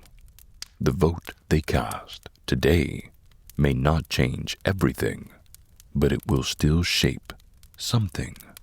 A small edge of the fabric, a single thread, tugging toward a new direction. A question placed gently in the hand of history. And with each choice that follows, with each idea tested in the crucible of debate, with each value weighed not in isolation, but among neighbors and adversaries alike, the philosopher carries the quiet strength of those who came before, those who dared to plant seeds in hard soil, and with that strength they carry the trembling promise of those who will come after, those whose futures are silently written by the decisions made in rooms such as this.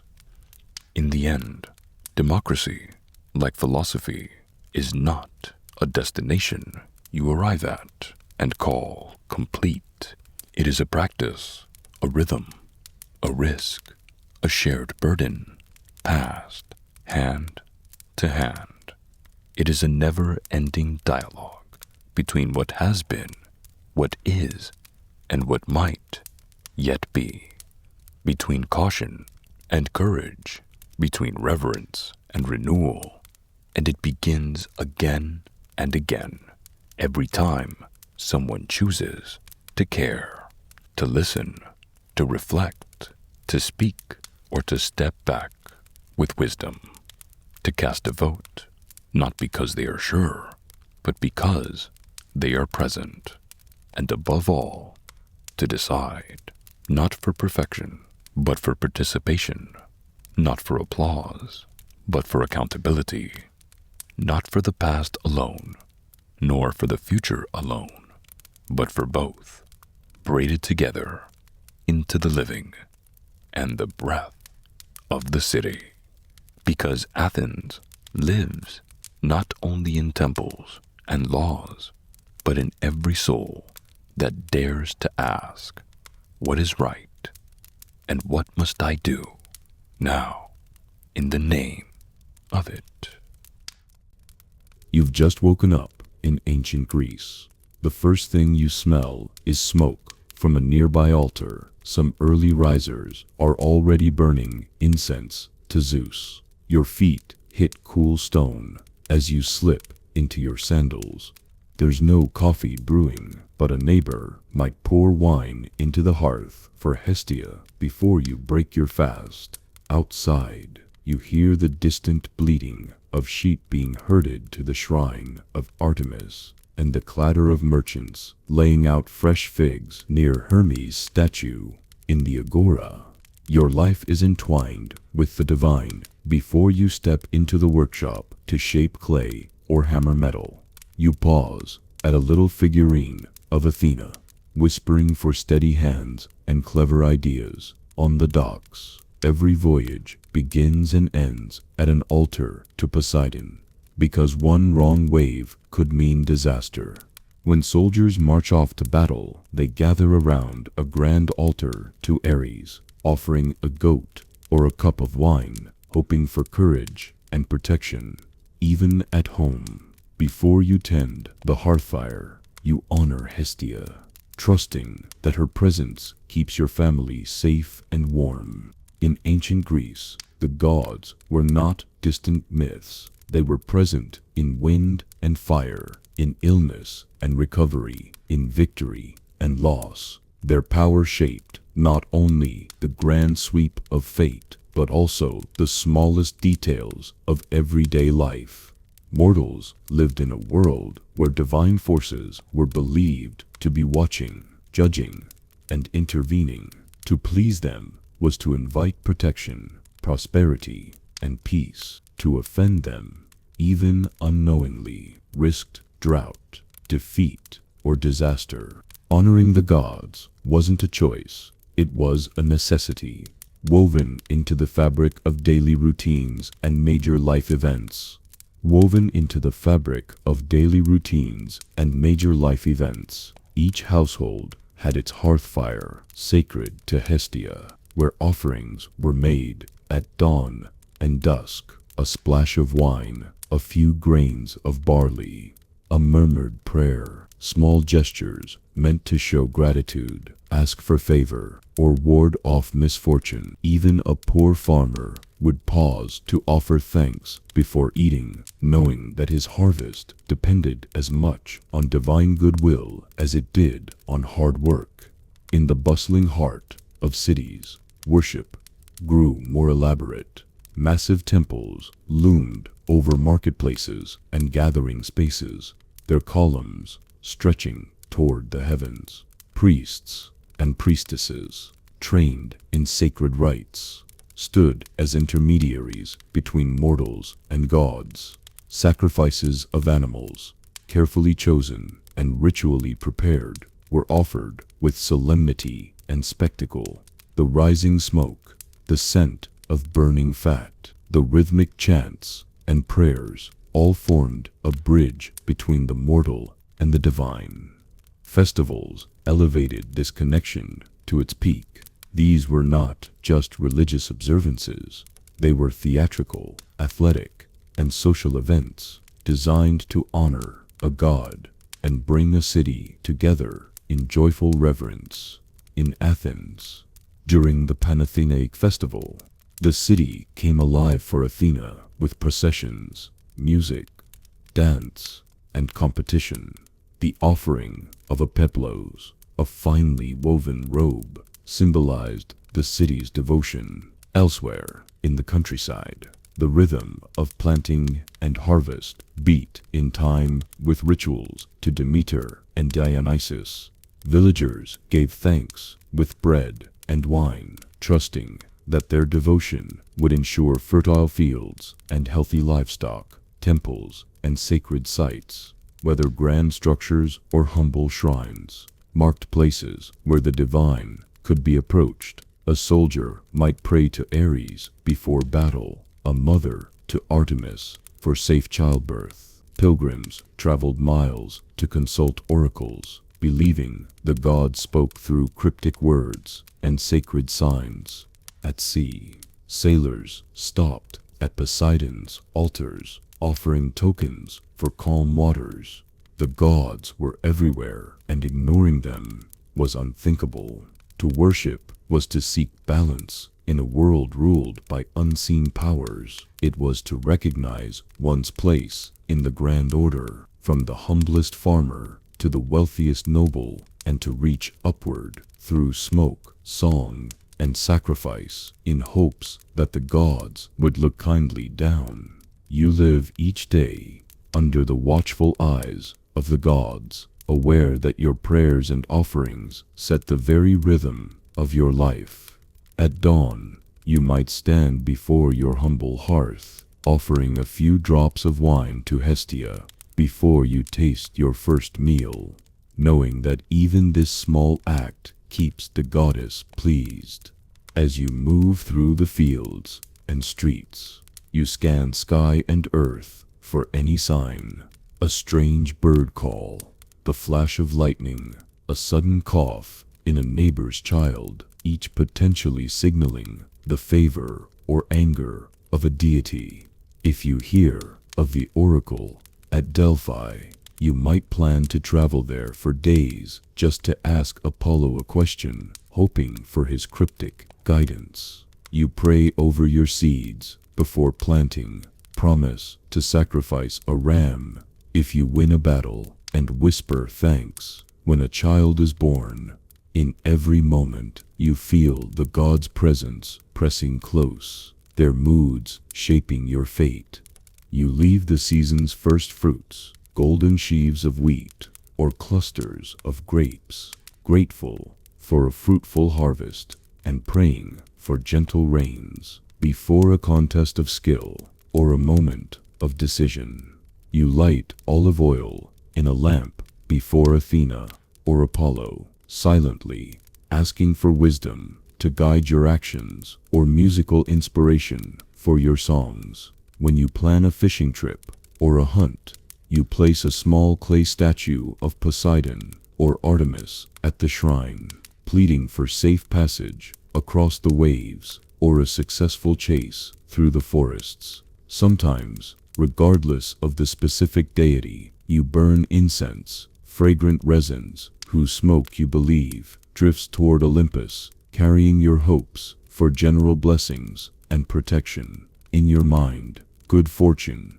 is never random. A bountiful crop must be Demeter's kindness, and a sudden illness must be Apollo's displeasure.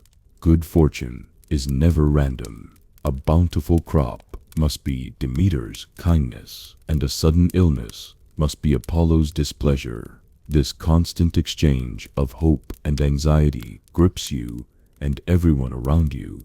You worry that you might forget an essential prayer, that your offering might be too meager, or that you've accidentally offended a god by neglecting a ritual. When a festival approaches, whether grand or local, you and your neighbors prepare with feverish excitement, singing hymns and decorating altars, all eager for a moment of divine attention.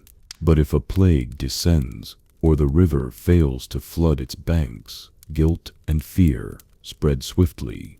In such times, you see the whole community uniting, wealthy patricians and humble laborers alike pouring their resources into larger sacrifices, begging for relief and renewing vows to the gods who seem just out of reach. This constant exchange of hope and anxiety grips you and everyone around you. You worry that you might forget an essential prayer, that your offering might be too meager, or that you've accidentally offended a god by neglecting a ritual. When a festival approaches, whether grand or local, you and your neighbors prepare with feverish excitement, singing hymns and decorating altars, all eager for a moment of divine attention. But if a plague descends, or the river fails to flood its banks, guilt and fear spread swiftly. In such times, you see the whole community uniting, wealthy patricians and humble laborers alike, pouring their resources into larger sacrifices, begging for relief, and renewing vows to the gods who seem just out of reach. Emotion drives these rituals as much as tradition does. You might picture a mother lighting a candle at her home altar, her heart straining with hope for her sick child's recovery. Or you might see fishermen at dusk, huddled on the docks, promising their finest catch to Poseidon if he brings them home unharmed. Their hands shake as they place coins on the shrine, their voices quavering in prayer. Your relationship with the gods is intimate and personal, a mixture of awe, love, and sometimes stark fear. When an eagle soars overhead before you embark on a journey, you feel a surge of confidence, a sure sign of Zeus's blessing. But if a nightmare shakes your sleep, you rise at dawn to seek out a priest, anxious to decode the god's message before making any crucial decision, whether it is choosing a spouse or deciding when to sow a new field. Whether it is choosing a spouse or deciding when to sow a new field. Your social standing, further shapes how you experience this divine dance. If you are wealthy, you commission grand sacrifices, slaughtering an ox in the temple courtyard, offering fine wines and elaborately embroidered cloth. You might even fund the construction of a new shrine or a mosaic depicting a god's deeds. Your actions set the religious tone for the entire city, and citizens look to you for cues on how to properly honor the divine. If you are poor, your offerings are more modest: stale bread, a handful of flowers from a neighbor's garden, whispered prayers offered at a roadside altar. Yet you believe these simple tokens carry weight if given sincerely, regardless of your wealth. You live with the conviction that the gods watch and judge, and that with enough respect, courage, and a bit of luck, you might earn a rare moment of favor. Sometimes you glimpse a world just beyond human reach. As a demigod, you are the child of a god and a mortal, never fully belonging to either realm. You might be able to lift stones that would crush a normal man or outrun the fiercest deer, but in quieter moments, you feel the sharp edges of your existence. Your mortal parent's love is real, but your divine parent watches from afar, sending blessings based on whims you cannot predict. When you wrestle with monsters or embark on dangerous quests, you know it is not just your strength or skill that matters. It is your ability to maintain the god's goodwill. At times, it feels as if you stand on a knife's edge. One act of impiety could squander your powers, yet a single suppliant prayer might earn you a victory beyond human grasp. If you rise to the status of hero, you learn early that courage alone is not enough. Before each quest, you stand at the threshold of a temple, offering sacrifice and begging for divine tools and guidance. You remember how in your own life you heard of Perseus receiving winged sandals from Hermes, a reflective shield from Athena, and a helmet of invisibility, a gift meant to ensure his triumph over the Gorgon. You understand that the gods reward both valor and proper homage. Theseus, before entering the labyrinth to face the Minotaur, kneeled in prayer to Poseidon and Athena, knowing full well that their favor could be the difference between glory and oblivion.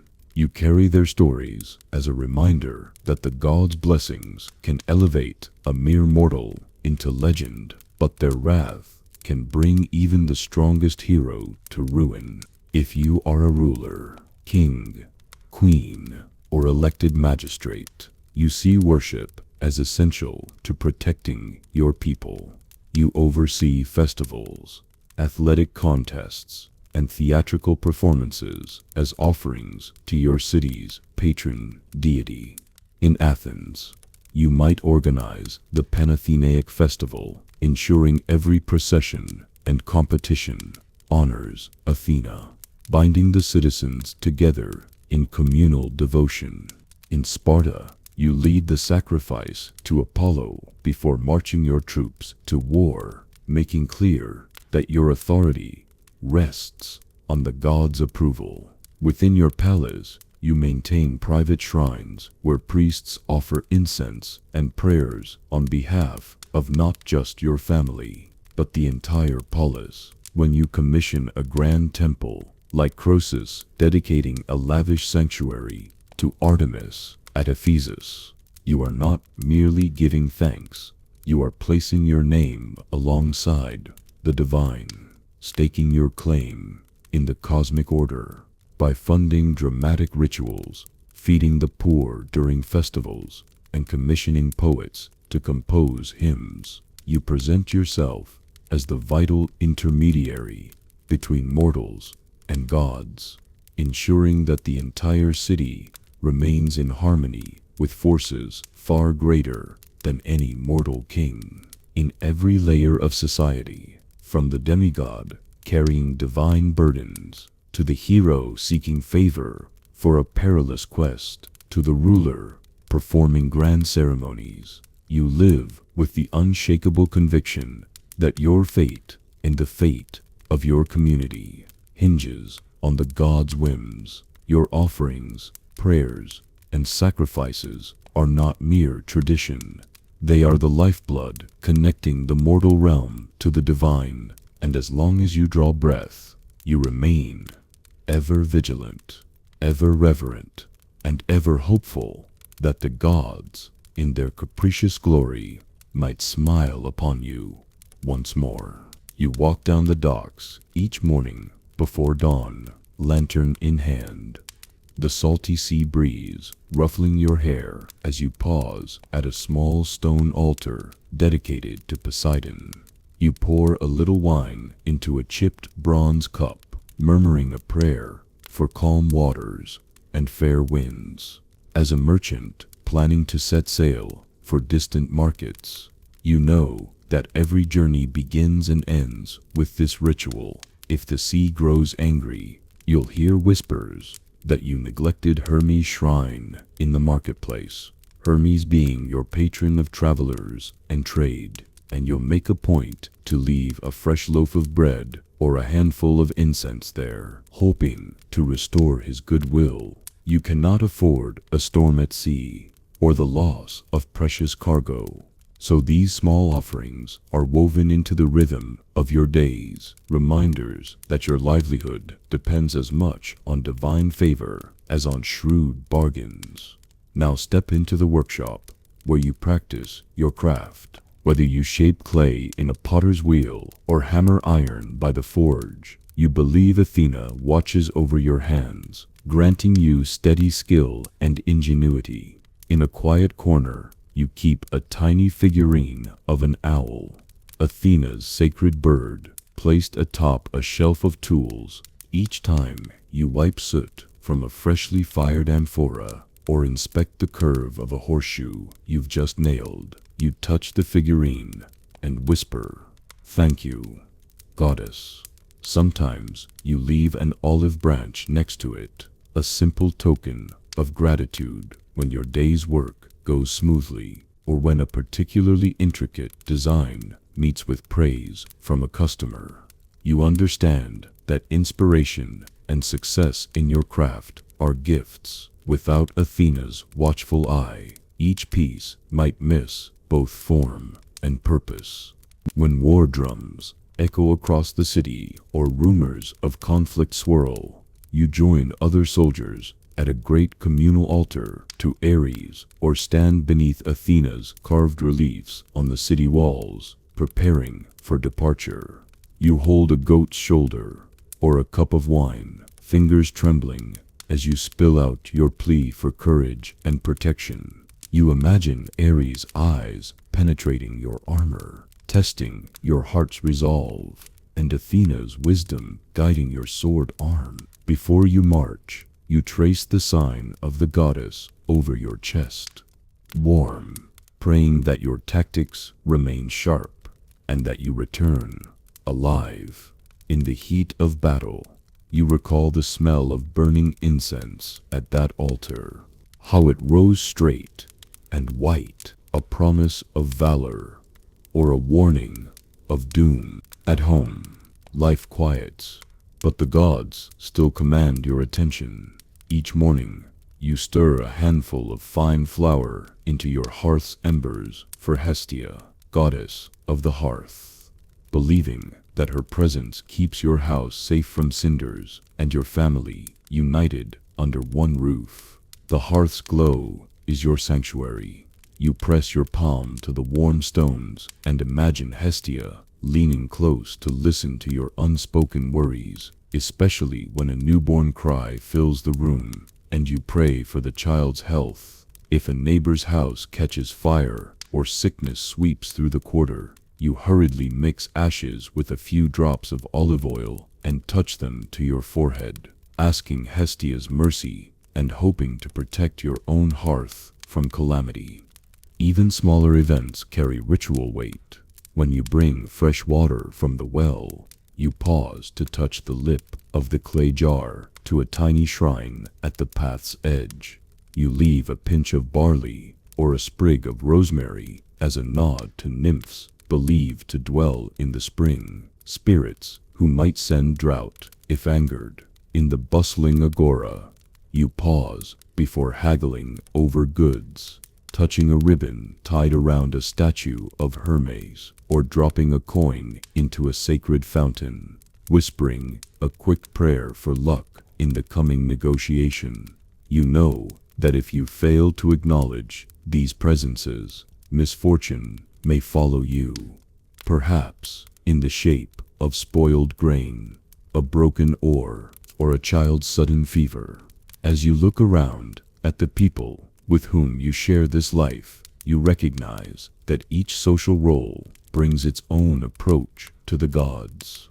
Demigods, those born of a god and a mortal, roam among you, seeking answers about their identity and place in a world that never fully accepts them. Heroes pass through on grand quests, bargaining for favor that will carry them to glory, knowing that a token sacrifice to Apollo or Artemis could change the tide of their fate. Rulers, kings, queens, and magistrates organize festivals and games to honor patron deities, ensuring that their city remains blessed. But you, as an everyday Greek, look to the gods for comfort, luck, and protection on a far more personal scale. You understand that divine power is woven into every layer of society, and that your offerings, humble though they may be, connect you to the same cosmic tapestry that binds mortal and immortal alike.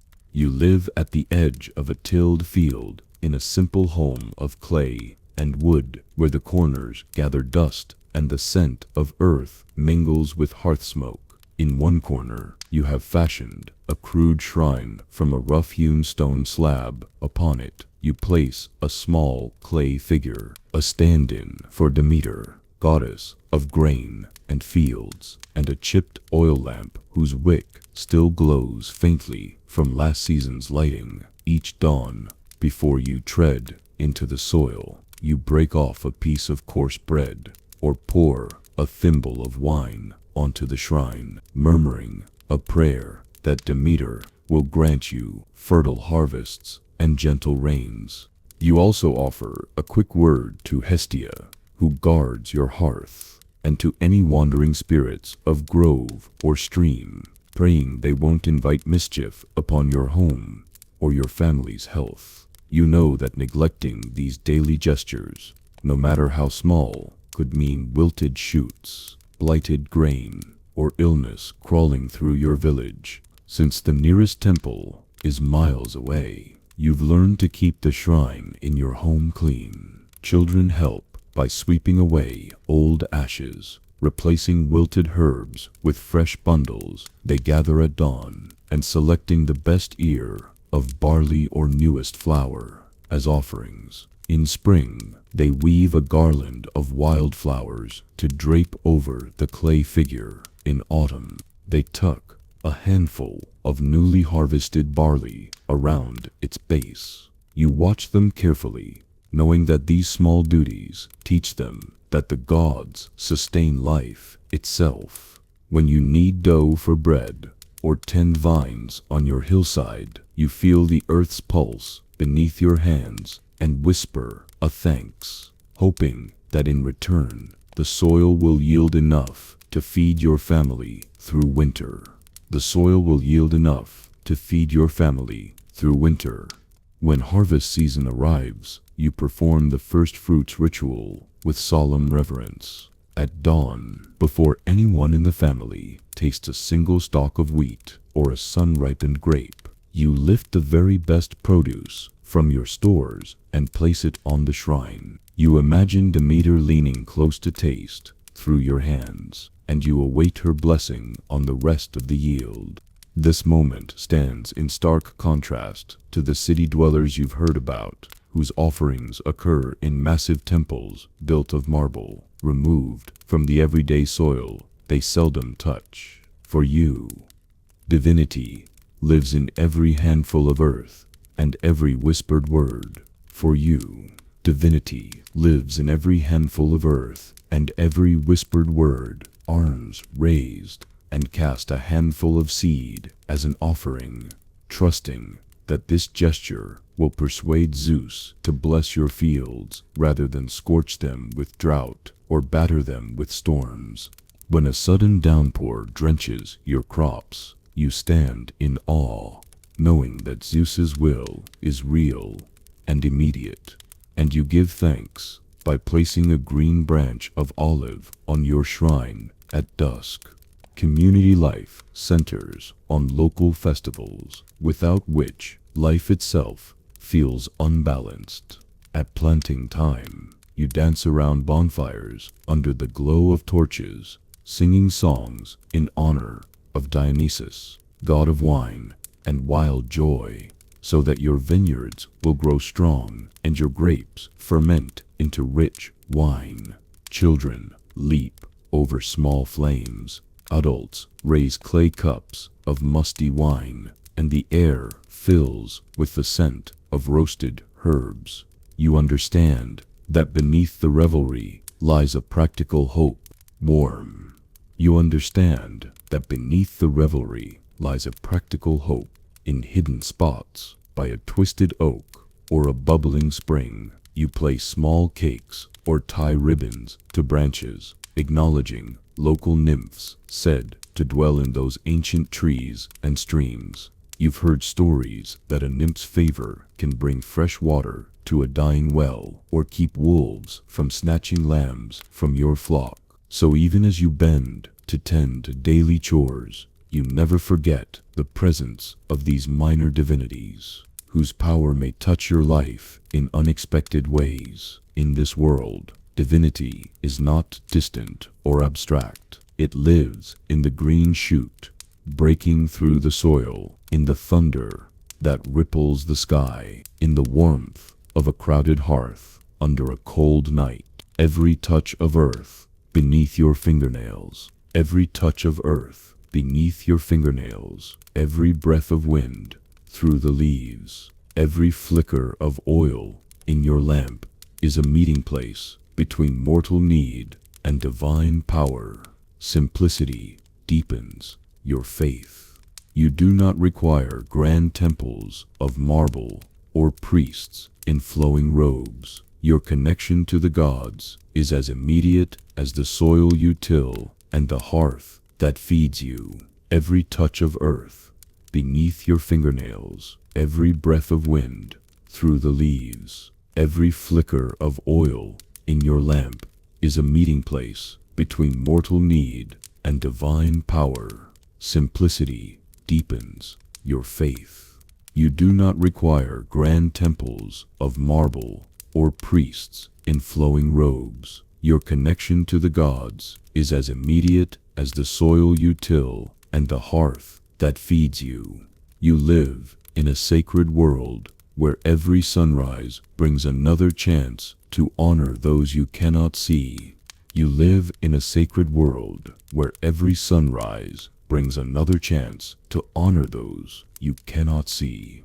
From the lofty halls of Olympus to the humble corners of your home, you have seen how gods and spirits are woven into every part of ancient Greek life. You've walked among merchants who echo Poseidon's altars before sea voyages, artisans who credit Athena for each stroke of their tool, and soldiers who beg Ares for courage at the dawn of battle.